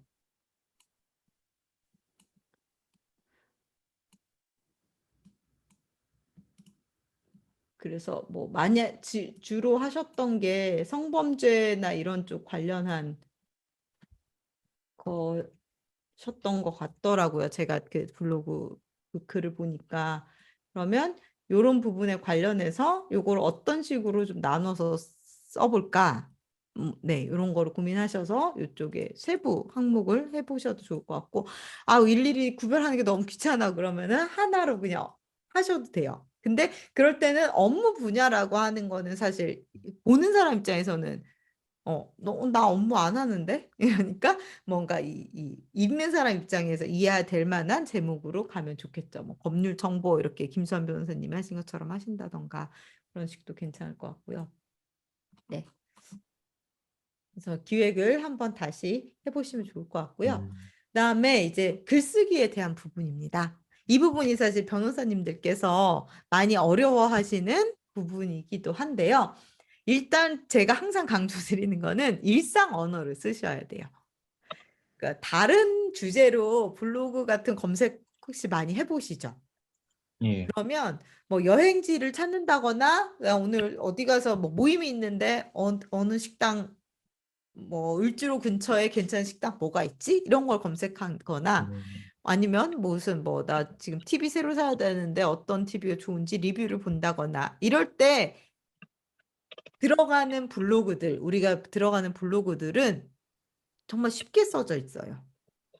근데 변호사님들 블로그에 딱 들어가면 너무 어렵게 써져 있어요. 그러면 사실 뭐 읽는 사람 똑같아요. 똑같이 핸드폰으로 똑같이 네이버 검색해 똑같이 들어갔는데 뭐 레시피나 제품 리뷰를 쓰는 사람 거를 읽다가 갑자기 변호사님들 블로그를 들어가면 너무너무 읽기가 싫어지거든요. 그래서 그냥 나와버려요. 머리 아파 막 이러면서 그렇게 되지 않도록 일상 언어를 쓰시는 게 되게 중요합니다. 그래서 어 그리고 너무 딱딱하고 변호사 같은 그런 글을 안 쓰시면 좋아요. 근데 제가 변호사님들 블로그를 많이 보다 보니까 이제 그런 글들이 너무 많이 있더라고요. 그래서 이를테면 제가 예시를 하나 들어드리면 그리고 제가 놀라운 걸 발견했는데 변호사님들이 보시기에 되게 좋은 블로그 글이다라고 생각하시는 것과 어, 일반인들이 보기에 좋은 글이라고 생각하시는 게 되게 다르거든요. 근데 어쨌든 블로그는 의뢰인을 만나기 위해서 하시는 거기 때문에 정말 일반인의 입장에서 생각을 하셔야 돼요. 저희 일기에 아시죠? 곽소연 변호사님, 임예준 변호사님 소개해 주신 변호사님인데 일기에 굉장히 우등생이셨어요. 이거는 전에 이 블로그 교육을 받으시기 전에 쓰셨던 블로그인데요. 보증금 발행 임대차 등기 명령 제도라고 딱 하셨고 그래서 1. 괄호 1.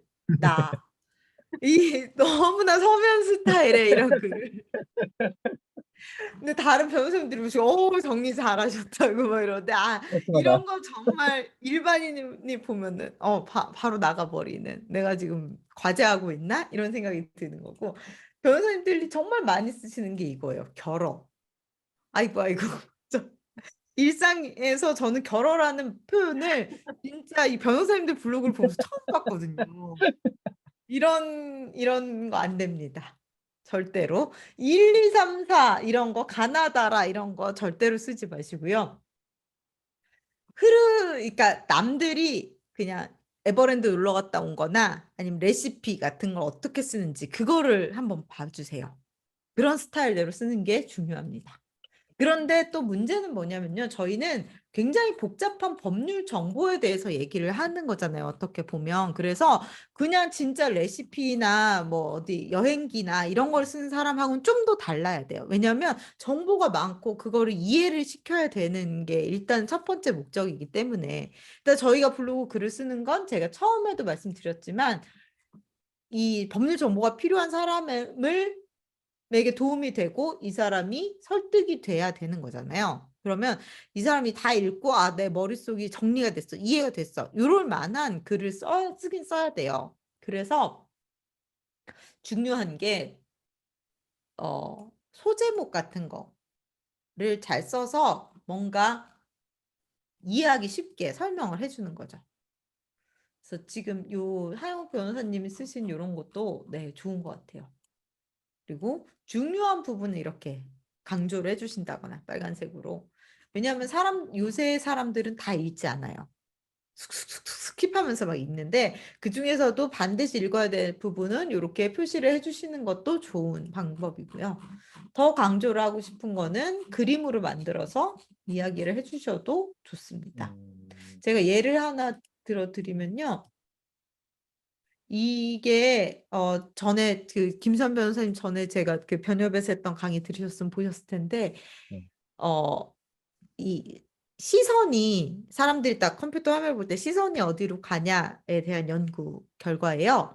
보면 이렇게 딱 이렇게 화면을 딱 컴퓨터 화로 블로그 같은 걸 딱 보잖아요. 그러면 사람들이 앞에 좀 보다가 안 봐요.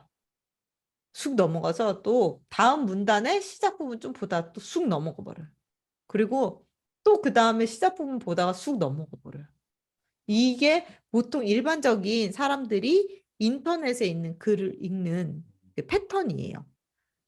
그래서 여기는 문단이 나눠져 있기도 하지만 이렇게 진한 글씨로 되어 있죠. 그래서 이런 식으로 사람들이 이걸 F-쉐입 패턴이라고 하는데 사람들이 주로 많이 읽는 부분은 어차피 문단의 첫 부분에 한 세네 줄이다라는 걸 인지를 하시면 중요한 내용은 앞에다 써야 되겠구나. 그리고 굵은 글씨로 써주는 게 중요하구나. 이런 거를 딱 인식하실 수 있을 거예요. 그래서 저는 항상 2가지씩 중요한 내용을 앞에 쓰시라라고 보통 말씀을 많이 드립니다. 그래서 아까 하영욱 변호사님 것도 이 사람이 제일 필요한 거는 분담금을 돌려받을 수 있는 방법이니까 방법이 있습니다. 이런 건데요. 지금부터 하나하나 설명을 해드리겠습니다. 약간 이런 식으로 처음부터 치고 나가는 게 더 좋을 수 있다라는 거고요. 그리고 소제목 잘 활용을 해서 앞부분에 굵은 글씨로 크게 나올 수 있게. 그리고 중요한 내용은 컬러 등으로 강조해 주세요. 그리고 이미지를 넣으시면 줄줄줄줄 줄글이 아니라 중간중간에 뭔가 환기를 할 수 있는 게 들어가잖아요. 그러면서 사람들의 주의 집중을 더 끌 수 있고 아니면 요새 사람들은 글자를 보는 걸 좀 너무 싫어하다 보니까 그냥 이미지만 보고 넘어갈 수도 있어요, 블로그에. 그래서 중요한 내용들은 이미지를 써서 탁탁 넣어주시면 오히려 더 좋으실 수도 있습니다. 이 곽소연 변호사님이 저희 이 프로그램을 하면서 쓰셨던 글이 있었어요.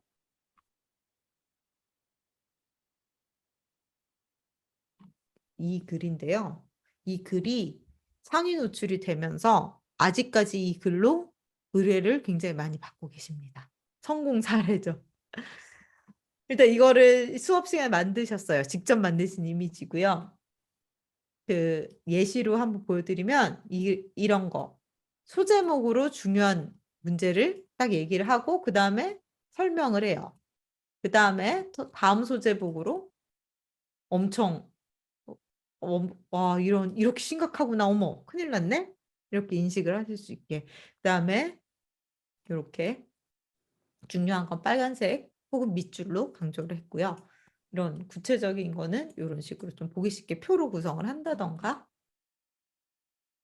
이런 것들도 있다라는 거를 얘기를 해주고 그다음에 자격을 잃게 될 수 있습니다. 2차 피해를 방지하기 위한 방안도 있습니다. 그리고 또 이렇게 보기 좋게 그리고 아까 말씀드렸듯이 이런 게 있으면 스캔하지 말고 사진을 찍어서 올리고 그리고 동영상까지 이미지들에도 이제 카드 뉴스라고 저희가 이제 이거 만드는 것도 이번에 같이 프로그램에서 할 건데 중요한 거는 이렇게 다 그냥 글자로 이미지 안에 글자로 그래서 그냥 글자는 보기 싫지만 그림이라도 볼 사람들은 이걸 보세요. 약간 이런 식으로 이게 모바일로 보시면 꽤 이제 글자랑 그림이 조화가 잘 돼가지고 보기 되게 좋게 나오거든요. 이런 식으로 정리를 하셨어요. 그리고 중요한 거는 이제 네이버 톡톡이나 엑스퍼트 어디를 눌러야 될지 확실하게 필요한 부분을 딱 콜 투 액션이라고 하죠. 뭘 할지를 딱 정해주는 거예요. 요거를 보통 누르겠죠. 아마도. 그리고 아니면 전화를 해라. 이걸 누르면 아마 전화가 갈 거예요. 그리고 더 보고 싶으면 요 글을 한번 봐라. 이래서 여기로 어차피 내 블로그 안에서 왔다 갔다 하는 건 상관없어요. 다른 데로 나가게 하는 건 굉장히 좋지 않습니다. 근데 내 블로그 안에서 왔다 갔다 하는 거는 괜찮아요. 요거를 누르게 하셔도 되고. 그래서 이게 지금 상위 노출이 돼 있어요. 아직도 2011년, 22년 2월에 썼던 글인데 그래서 아직도 이걸로 연락을 받으시거든요. 이런 거 하나만 가지고 있어도 물론 이제 이 키워드와 관련 키워드 얘기는 다음 시간에 하겠지만 키워드와 관련해서 더 좋은 글이 나오면 뒤로 밀릴 수는 있어요. 그럼 다시 한번 또 비슷하게 써서 올리시면 되고 일단 가장 중요한 건 이런 식으로 쉽게 볼 수 있게 소제목을 잘 뽑으시고 너무 어렵지 않게 글을 일상 언어로 잘 구성을 하시는 겁니다.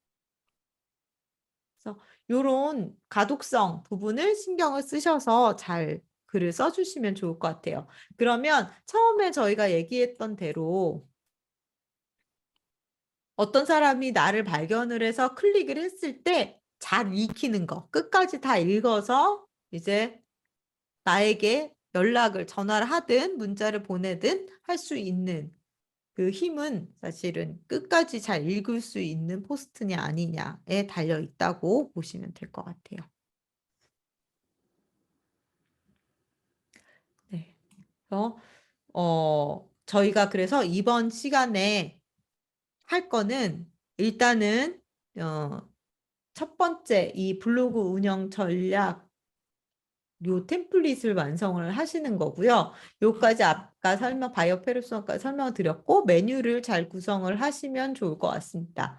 그리고 키워드는 메뉴 구성을 하시다 보면 나의 주제들이 나오잖아요. 그 주제들에 대해서 사람들이 어떤 거를 입력을 할 것 같은지 검색창에다가 그거를 일단은 나열을 해주시면 돼요.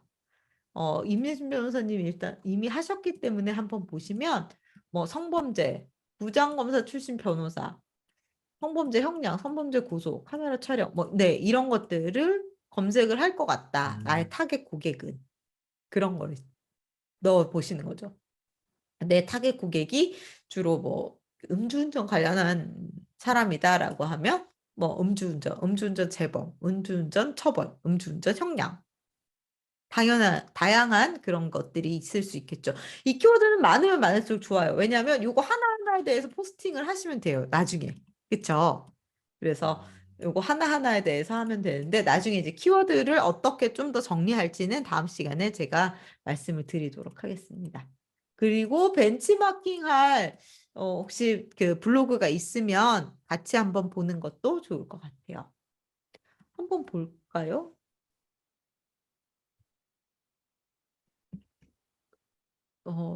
이 임예진 변호사님께서 뽑아주신 이승혜 법률사무소. 홈페이지도 만드실 예정이시면 만들어도 되기는 해요. 근데 홈페이지는 네이버 블로그보다 네이버에서 검색이 되기가 조금 어려워요. 그래서 약간 뒷순위라고 생각을 하셔도 될 것 같아요. 일단 노출이 많이 되려면 블로그가 제일 간편하기 때문에 블로그를 만들고 보통 웹사이트는 좀 약간 신뢰도 같은 것들을 위해서 만드시는 경우가 더 많거든요.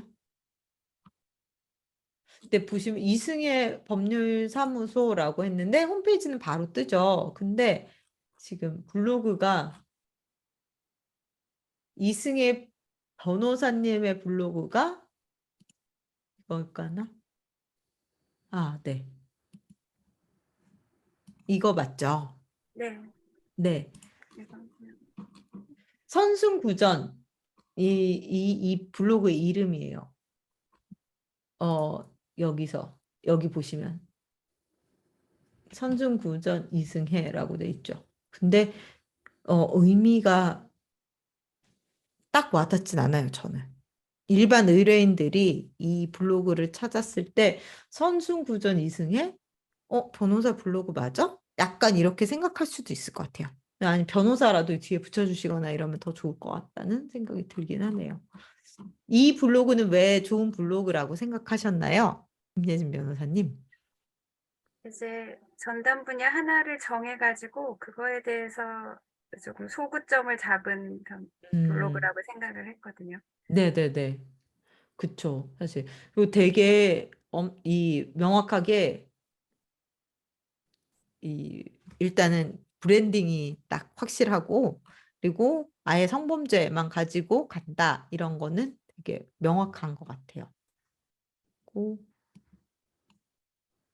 얼마 안 되셨나 보네요. 시작하신 지 글이 9개밖에 없어서.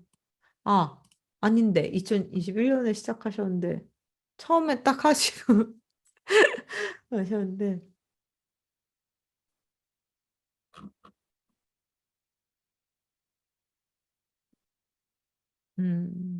네. 아니면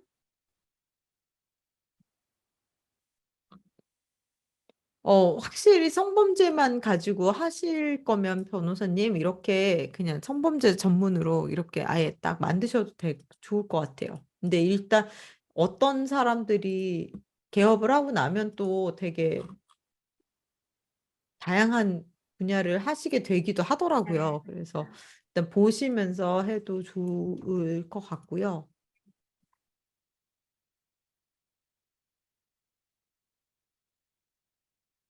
이게 네이버 플레이스거든요. 김수현 변호사님. 그래서 이제 사무실 주소가 있으시면 이렇게 등록을 하시면 돼요. 내 업체 등록 있죠. 그래서 주소 기반으로 등록을 하시고요. 등록을 하시게 되면 여기에 상위 노출이 되면 이것도 굉장히 좋아요. 왜냐면 사람들이 뭔가 찾아가서 상담을 하고 싶잖아요. 그런데 가까운 내 집 근처에 있는 혹은 뭐 직장 근처에 가기 좋은 이런 거를 검색하는 경우가 많거든요. 특히 이 변호사님은 지금 남양주에 계시기 때문에 경쟁이 좀 덜 치열할 거예요. 서초나 이쪽에 계신 분들보다. 그래서 플레이스에 신경을 많이 쓰셨네요. 그러면 여기 이거 다 입력하시는 거거든요, 직접. 근데 입력을 잘 하시면 좋아요, 이런 것도.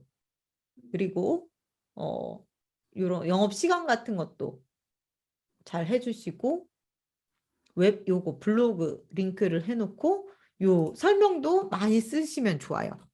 그러면 이거는 무엇을 노리는 거냐면요, 남양주 변호사. 남양주 법률사무소 요런 걸 검색을 할 때 요게 상위 노출이 되면 사실 제일 좋아요. 그러면 남양주에 사시는 분들 중에서 변호사가 필요하신 분들이 주제와 관계없이 여기를 갈 수 있는 가능성이 높죠. 그리고 이게 상위 노출이 되는 방법도 사실은 있긴 있는데 이를테면 여기 사진을 많이 올리시면 좋아요. 일단 여기서 하라는 걸 다 꽉꽉 채우시면 좋아요. 사진도 많이 올리고 가능하면 리뷰도 받으시면 좋아요. 근데 뭐 다른 것도 많이 보셨죠. 식당이나 뭐 이런 거 할 때 이제 네이버 플레이스를 많이 보셨을 것 같은데 리뷰가 많이 올라와요. 특히 영수증 리뷰라고 해서 직접 여기 방문하셨던 분들이 올리는. 근데 변호사님들이 이거 받기가 너무 어려워요. 왜냐하면 의뢰인분들이 노출하고 싶지 않기 때문에. 그래서 요거는 뭐 그렇다 치고 방문자 리뷰는 그렇다 치고 블로그 리뷰 같은 경우에는 이게 연동되는 방법은 제가 나중에 알려드릴게요. 변호사님들이 직접 쓴 글이 여기 링크 될 수 있거든요. 예약도 여기서 받으시면 상위 노출되는데 도움이 많이 돼요. 이분은 여기서 받고 계시네요. 네이버 예약 해보신 적 있으시죠? 저도 뭐 한국 갔을 때 미용실 같은 거 네이버 예약해서 가는데 그거를 적용을 하실 수 있는 거죠. 그리고 소식은 블로그랑 연동을 해서 블로그에 새 글이 떴을 때 여기 올라오게 할 수 있는 방법이 있습니다. 요거를 잘 구성을 해두시면 좋고요. 이렇게 아까 하나 볼까요? 남양주 변호사.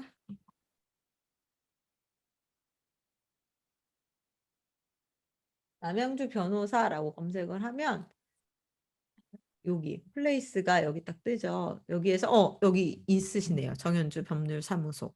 이게 일단은 남양주가 뭐 서초 변호사 이런 거에 비해서 경쟁이 덜 치열하기도 하지만 그래도 사진이랑 이런 걸 많이 올려두셔서 여기 보시면 26 숫자 보이시죠? 사진이 26개나 있다는 거예요. 이렇게 사진을 많이 올려두시면 상위에 노출될 가능성이 높고 여기 네이버 예약이라던가 네이버 페이라던가 이런 것들을 그러니까 네이버에서 하라는 기능을 다 쓰면 상위 노출될 가능성이 좀 높습니다. 이것도 신경 써주시면 좋을 것 같아요. 하영욱 변호사님도 플레이스 있으시다고 하셨죠? 네, 안 플레이스로 뜹니다, 저는. 플레이스로 오시는 분들이 있으시긴 하신가요? 잘 모르겠습니다. 그걸로 오는 건지는. 네. 근데 방금 찾아봤는데 안 뜨네요. 네. 네네네. 그러니까 앞에 안 뜨고 네. 플레이스는 되어는 있습니다. 제 사무실 이름 적으면 됩니다. 뭐였죠? 재성입니다. 재성. 네.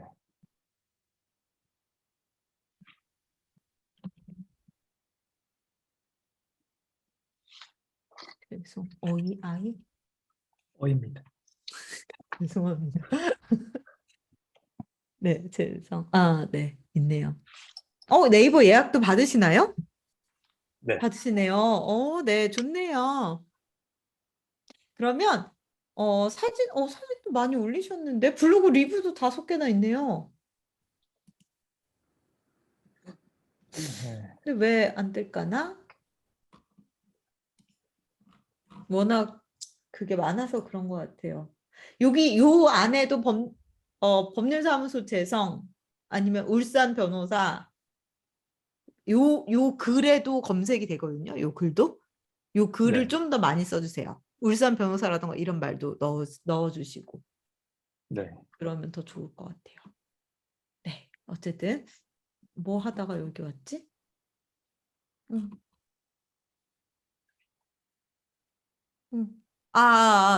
변호사 다른 그거 보다가 여기까지 왔네요.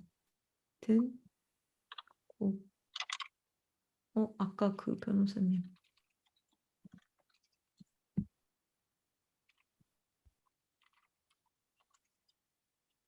요거까지만 같이 한번 보도록 할게요. 이 변호사님은 브런치도 하시고 유튜브도 하시나 봐요. 근데 유튜브가 사실은 요새는 가장 효과가 좋은 매체이긴 한 것 같아요. 그래서 여유가 되시면 유튜브도 한번 하시면 좋을 것 같긴 한데 훨씬 어렵죠, 블로그보다. 화면에 나와야 되는 부담도 있고 그래서 일단 블로그로 콘텐츠를 만드시는 거에 좀 익숙해지시면 나중에 유튜브도 한번 도전해 보셔도 좋을 것 같아요. 네, 이게 정현주 변호사님 블로그인데 요 앞부분에 이렇게 나와 있는 거, 이 블로그 주소를 들어가면 앞부분에 이렇게 몇 가지 포스트가 이렇게 타이틀과 함께 이렇게 보이는 걸 프롤로그라고 하거든요.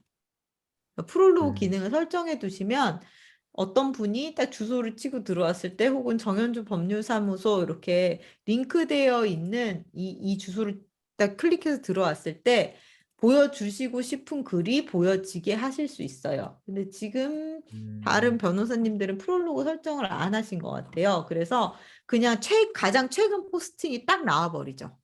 이게 아니라 이렇게 뜨게 하려면 프롤로그 설정을 하시면 됩니다.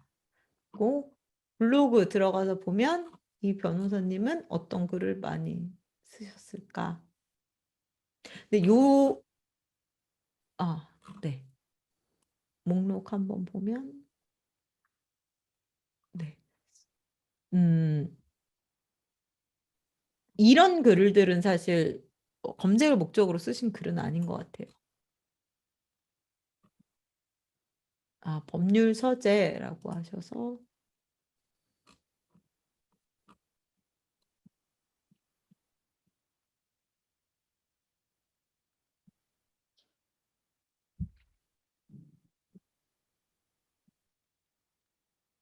이런 거 어떤 거 같으세요? 그러니까 일단은 했다로 끝나죠.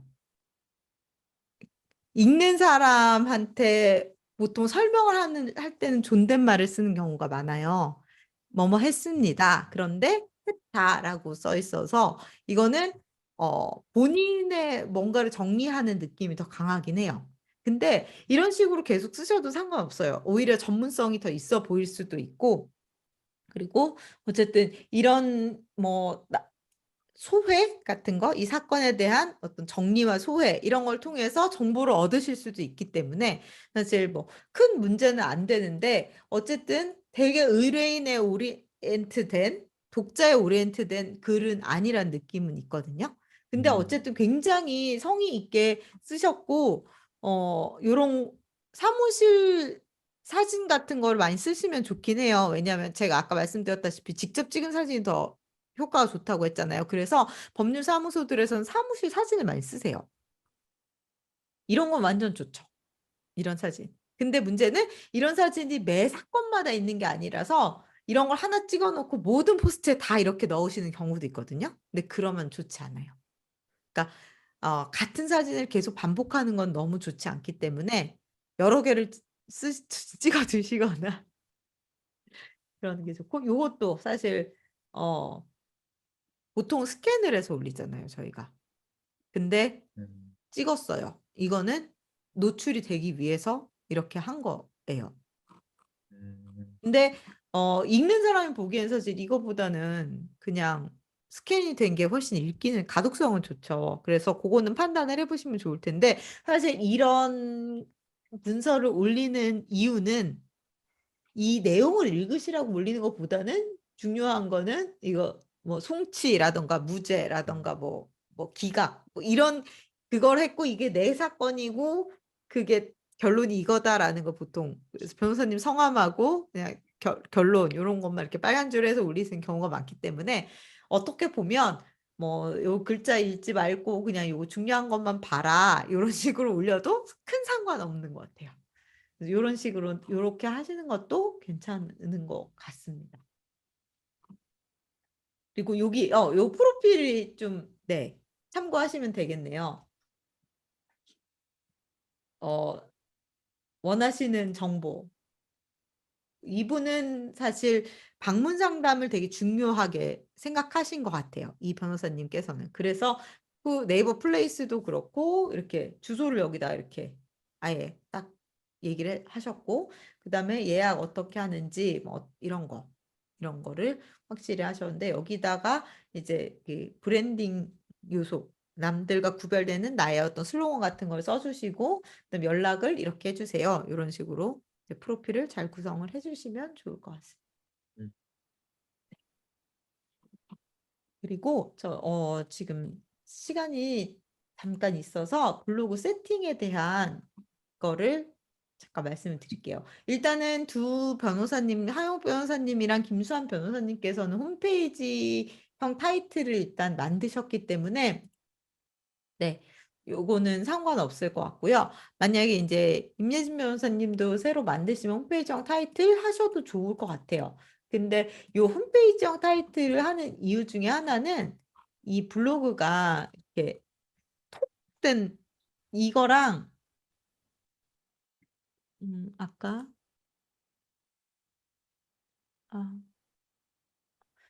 요거랑 차이가 있거든요. 이 블로그가 보통 일반적으로 블로그를 만들면 이렇게 생겼어요. 근데 옆에 이렇게 메뉴가 나오고 이 포스팅 부분이 이렇게 좁게 이렇게 되어 있는 게 일반적인 블로그 형태인데요. 이렇게 홈페이지형 블로그를 하시는 분들을 보면 옆에 팍 트여 있죠. 그래서 볼 때 좀 더 시원시원하고 이런 게 요새 유행이에요. 근데 이런 블로그의 한계가 뭐냐면 옆에 메뉴가 없어요. 그래서 다른 메뉴로 넘어가거나 하기가 되게 귀찮아요. 근데 이런 블로그는 옆에 메뉴가 이렇게 있어서 되게 보기가 편하잖아요. 일목요연하게. 그래서 사실 이런 문제 때문에 홈페이지형 블로그를 하기도 합니다. 왜냐하면 위에 이렇게 메뉴를 뺄 수가 있거든요. 이걸 누르면 부동산 소송으로 넘어가고 이런 식으로. 그래서 이렇게 빼기도 하는데 나는 메뉴가 별로 중요하지 않아라고 생각하시면 굳이 이걸 만들지 않으셔도 돼요. 왜냐하면 메뉴는 여기다 넣을 수도 있거든요. 그래서 시원시원하게 보여주고 그냥 메뉴를 많이 강조하지 않으면 굳이 돈을 들여서 요걸 할 필요는 없지만 하시면 좋죠. 별로 안 비싸요. 이거 뭐 한 15만 원? 이 정도면 하실 수 있거든요. 그래서 이렇게 하시면 될 것 같고요.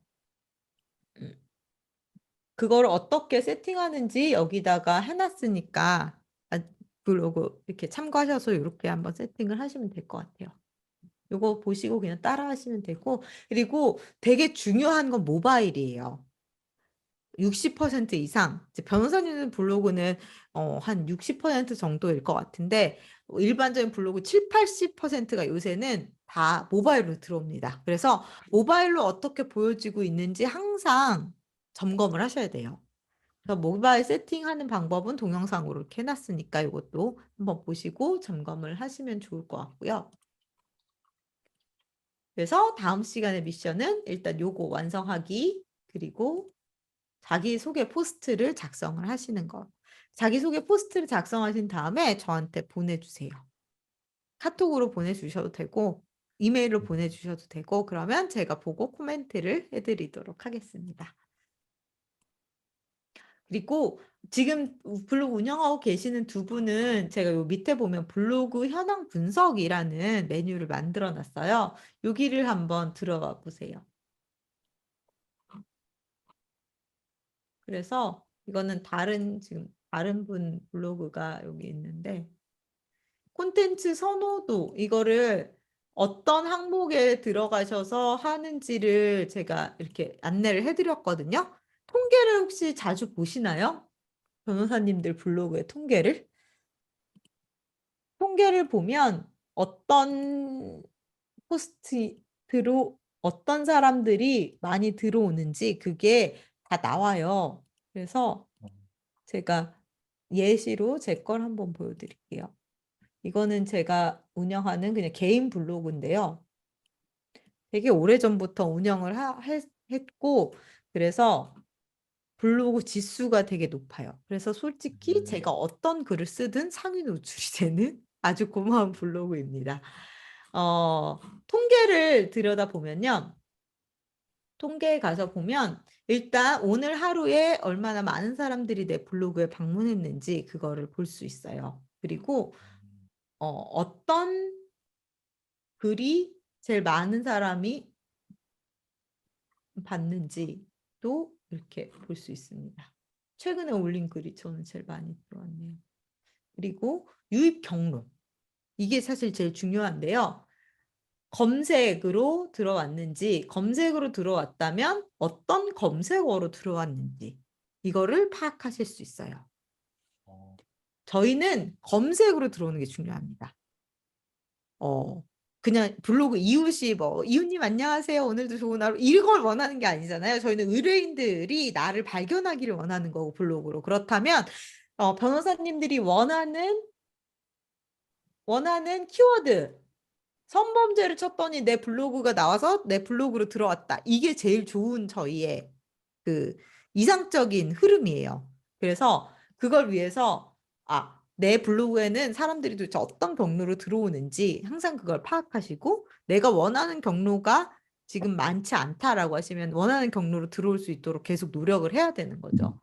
저 같은 경우에는 사실 이게 캐나다 관련한 정보 블로그였는데 뭐 딱히 수익 목적이 있는 건 아니고 그냥 블로그를 하는 사람이니까 이제 블로그를 하고 있었는데요. 하다 보니까 마케팅 관련한 거를 여기다가 너무 홍보를 하고 싶은 거예요. 그래서 약간 지금 정체성이 애매한 블로그가 되긴 했는데 어쨌든 유튜브 동영상 업로드라는 마케팅과 관련된 걸로 들어오시는 분들이 제일 많죠, 지금. 그러면 그래 괜찮네 이렇게 판단할 수 있을 것 같고요. 모바일로 들어오시는 분, PC로 들어오시는 분, PC로도 유튜브 동영상 그리고 여기를 눌러보시면 이 검색어와 관련된 이게 딱 나와요. 지금 모바일 화면에서 어떤 식으로 이 키워드를 쳤을 때 이 검색 결과가 나오냐 보시면 여기 이게 제 거예요. 세 번째 노출이 되죠. 네 번째 하나 둘 셋 넷 네 번째 노출이 되죠. 이러면 상위 노출이 된 거거든요. 첫 번째 화면에 딱 나오는 거기 때문에. 그러면 요 정도 상위 노출이 되면 유튜브 동영상 업로드라는 키워드로 들어오는 사람이 하루에 뭐 이거는 엄청 막 대중적인 그건 아니니까 그래도 하루에 뭐 꽤 되죠. 전체 지금 한 200명, 182명 중에 몇 %가 들어왔다라는 걸 알게 되니까 이걸로 몇 명 정도는 이 검색어로 들어왔구나 이거 계산할 수가 있게 되죠. 뭐 이런 식으로 그래서 제 블로그 같은 경우는 지금 네이버 통합 검색 PC, 통합 검색 모바일, 통합 검색 PC, 뷰 검색 모바일 이렇게 해서 검색이라는 항목만으로 들어온 사람들이 70%가 돼요. 그러면 그래 괜찮구나라고 저는 판단을 하는 거죠. 근데 네이버 블로그 PC라던가 이런 거는 뭐 이웃이라던가 뭐 이런 걸로 들어오는 경우일 수 있어요. 눌러보시면 아니면 내 블로그 안에서 왔다 갔다 하면서 들어온 경우. 그래서 이것도 이제 보시면서 구글에도 노출이 됐네? 구글에서 들어온 사람도 있네? 그리고 뭐 이를테면 줌이라던가 다른 페이스북, 인스타그램 이런 것도 여기 다 나오거든요. 그래서 그런 거를 보실 수 있고요. 내 글 중에 어떤 글이 제일 인기가 있는지 그것도 이런 식으로 보실 수 있어요. 오늘 제일 인기가 있었던 글도 볼 수 있고 주간, 지난주에 제일 인기가 있었던 글은 뭔지 이런 식으로 볼 수도 있고 조회수도 나오니까요. 이런 걸 보시면서 내가 원하는 글이 효과적으로 노출이 되고 있는지 혹은 내가 봐줬으면 하는 글이 사람들에게 봐지고 있는지 이런 거를 판단을 하실 수 있거든요. 그래서 이 블로그 현황 분석 메뉴에 가셔서 어디를 가셔서 캡처를 하시라라고 제가 이렇게 안내를 해드렸어요. 그래서 한번 요거를 해보시면 좋을 것 같아요. 일단은 조회수 순위, 아까 제가 보여드린 요 조회수 순위 한번 캡처해서 이렇게 올려주시고요. 이건 예전에 다른 이제 변호사님 해주셨던 건데, 그리고 인사이트를 한번 적어주세요.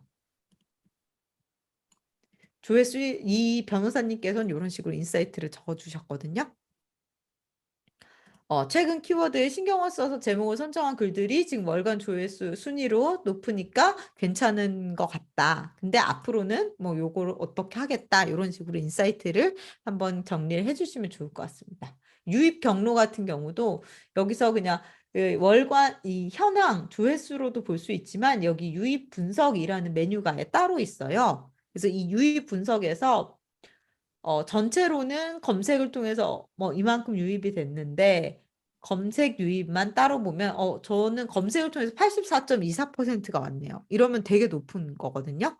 그러면 검색을 통해서 온 사람들 중에서 검색어로는 어떤 게 있다 이런 걸 이제 검색어를 이렇게 보여줘요. 그래서 이런 걸 보시면서 내가 원하는 검색어들이 상위에 있으면 좋은 거예요. 근데 뭐 이를테면 어떤 변호사님 같은 경우는 블로그에 약간 맛집이라든 점심시간에 뭘 먹었다 이런 것도 쓰셨는데 여기 유입 경로 상위에 그 맛집 이름만 막 나와 있어. 이러면 곤란한 거죠. 그래서 그런 걸 파악하기 위해서라도 요거를 잘 한번 보셔서 이렇게 캡처를 해서 넣어주시면 좋을 것 같습니다. 그러니까 일간으로 하면 조금 그래요. 이거는 통계적인 의미가 별로 없어서 주간이나 월간으로 해서 해주시면 더 좋을 것 같아요. 그리고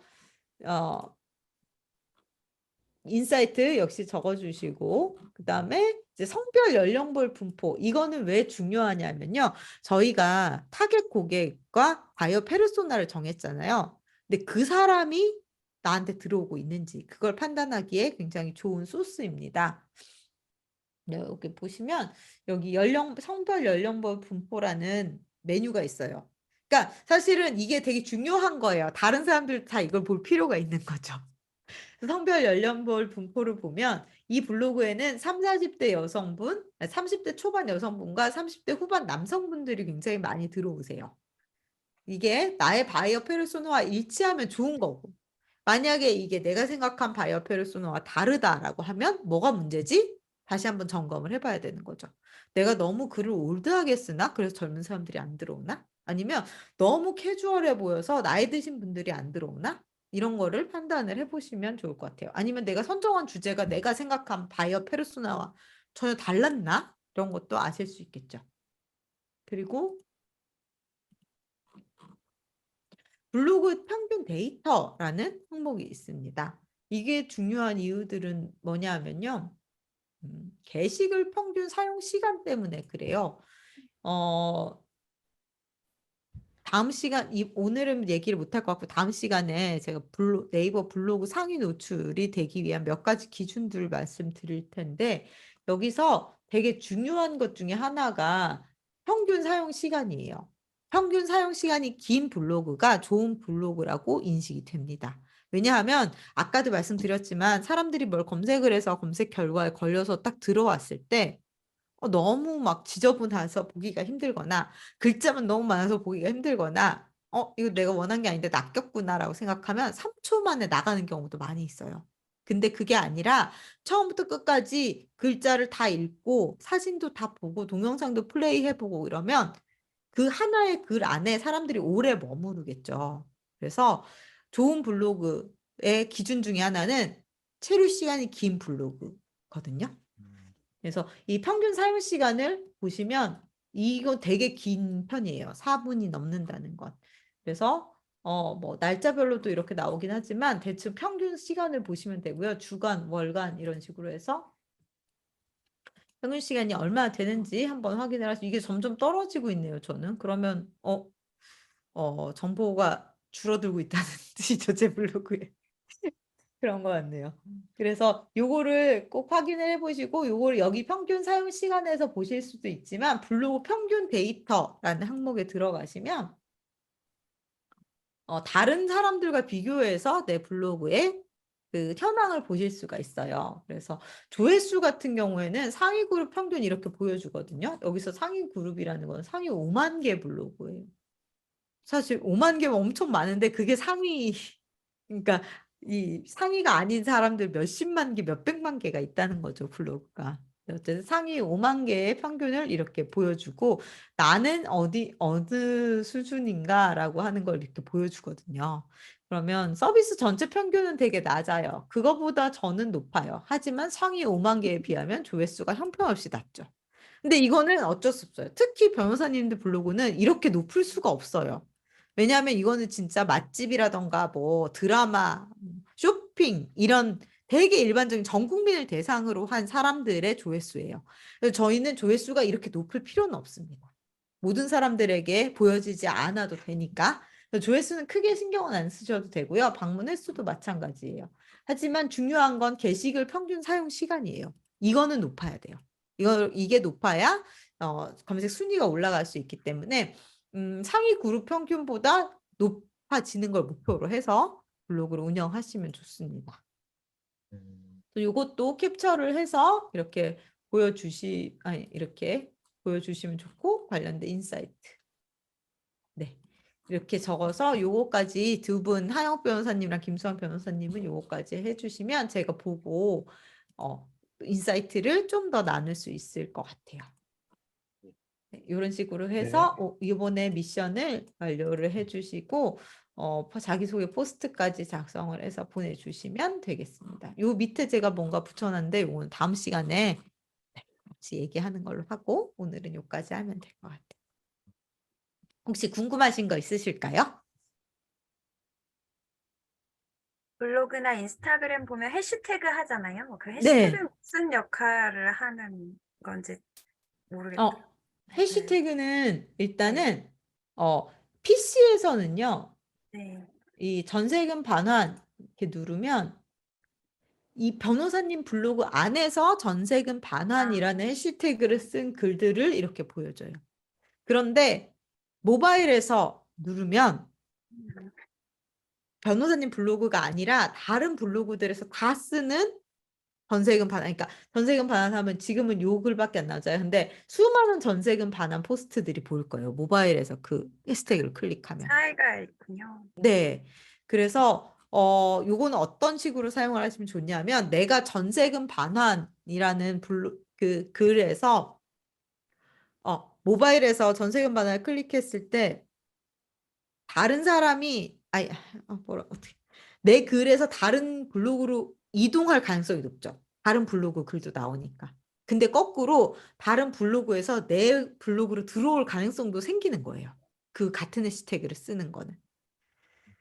그래서 내가 지금 블로그에 다른 사람 거를 통해서 들어오기를 원하시면 내 블로그는 노출이 많이 안 됐지만 이 주제를 쓴 다른 사람 노출 많이 된 다른 블로그에서부터 나한테 들어오기를 원하시면 해시태그를 써주시는 게 좋고 근데 내 블로그에서 더 사람들이 빠져나가지 않았으면 좋겠어.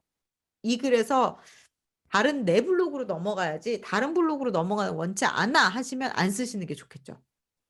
왜냐하면 전세금 반환 쳤는데 다른 사람 블로그가 막 나오는 다른 사람 블로그가 더 좋아 보여서 글로 눌러버리면 이제 그냥 글로 가버리는 거니까 이 사람은 돌아오지 않아요. 대부분 한번 나가면.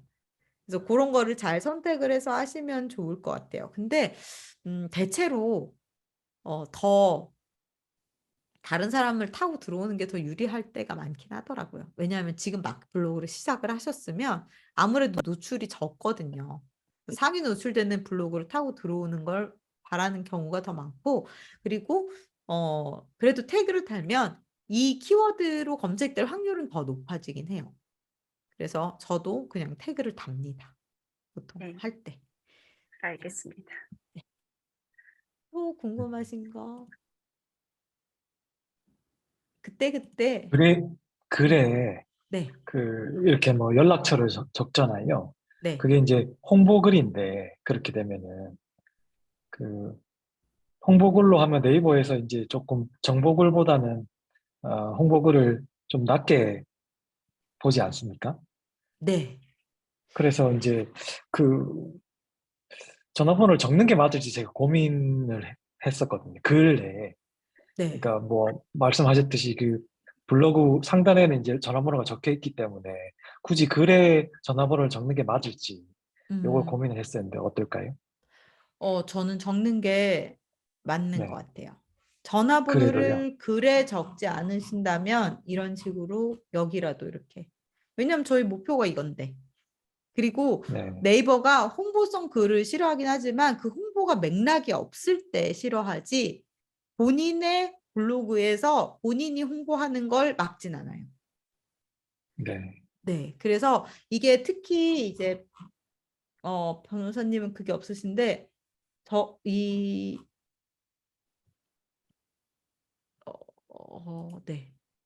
이렇게 별산으로 하시면 그게 힘드시더라고요. 근데 그 정보를 잠깐만요.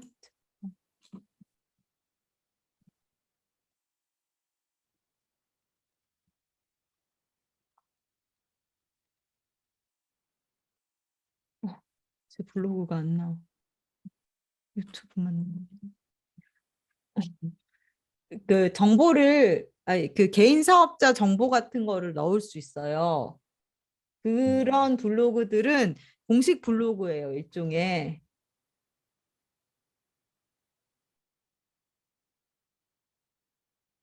이런 거 있죠. 사업자 정보. 네, 이걸 넣을 수 있거든요. 이걸 넣으면 공식 블로그잖아요. 그래서 이 사람이 자기의 사업에 대해서 블로그에서 영업을 하는 거는 막지 않아요. 네이버에서. 근데 뭐 그거를 완벽하게 이 네이버가 다 구분을 해줄 거냐 말 거냐 이거는 확실하지 않지만 저는 전화번호가 노출됐기 때문에 노출이 안 된다 이런 경우는 별로 본 적이 없어요.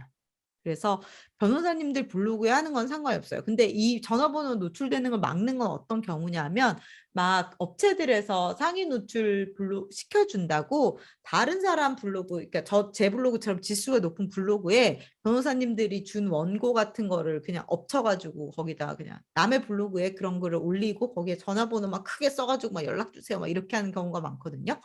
그런 식의 일종의 이 네이버에서 생각하기에 어뷰징 행위를 했을 때 그래서 그런 데에 번호가 노출되고 이러면 이제 그거는 그 블로그 주인이 불이익을 받게 되겠죠. 네. 그래서 그냥 그런 식의 그걸 하시는 분들은 그냥 내 블로그가 망하는 걸 각오하고 하는 거예요. 남의 전화번호를 노출해주고 이러는 분들은.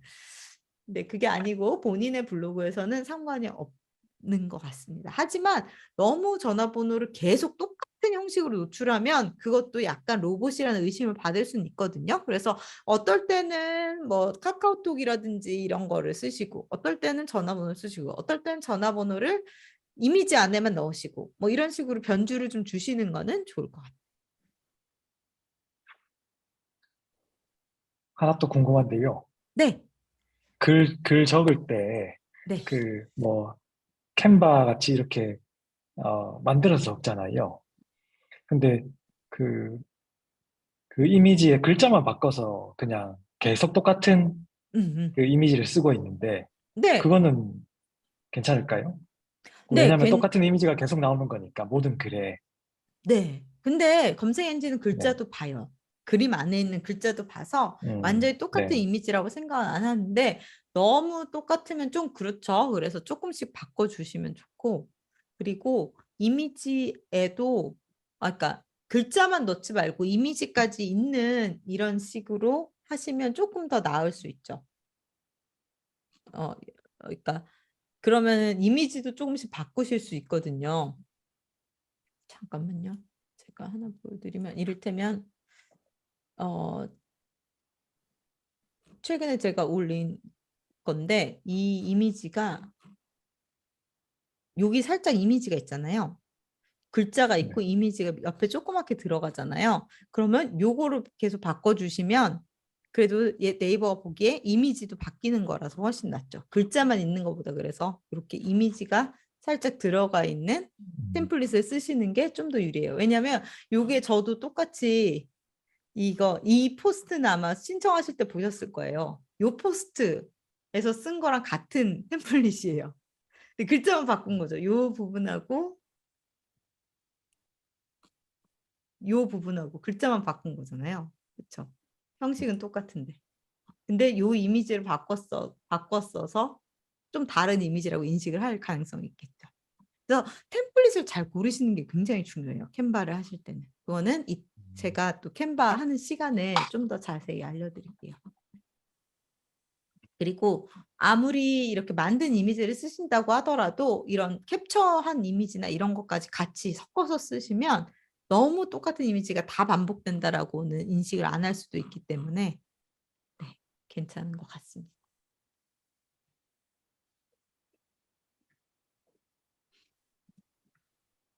네, 또 뭐 저희 수업 시간이 많이 남아 있으니까 궁금한 것도 다음 시간에 말씀해 주셔도 되고요. 중간중간에 단톡방 있잖아요. 예. 단톡방에서도 생각나실 때마다 그냥 질문 남겨주세요. 제가 시차가 있기 때문에 바로바로 응답을 못 드릴 수도 있지만 가능하면 빨리빨리 응답을 드리도록 하겠습니다. 알겠습니다. 네, 네. 감사합니다. 감사합니다. 늦은 시간까지 고생 많으셨습니다. 다음 주에 뵐게요. 예, 고생하셨습니다. 들어가세요. 네, 고생하셨습니다. 들어가세요. 네.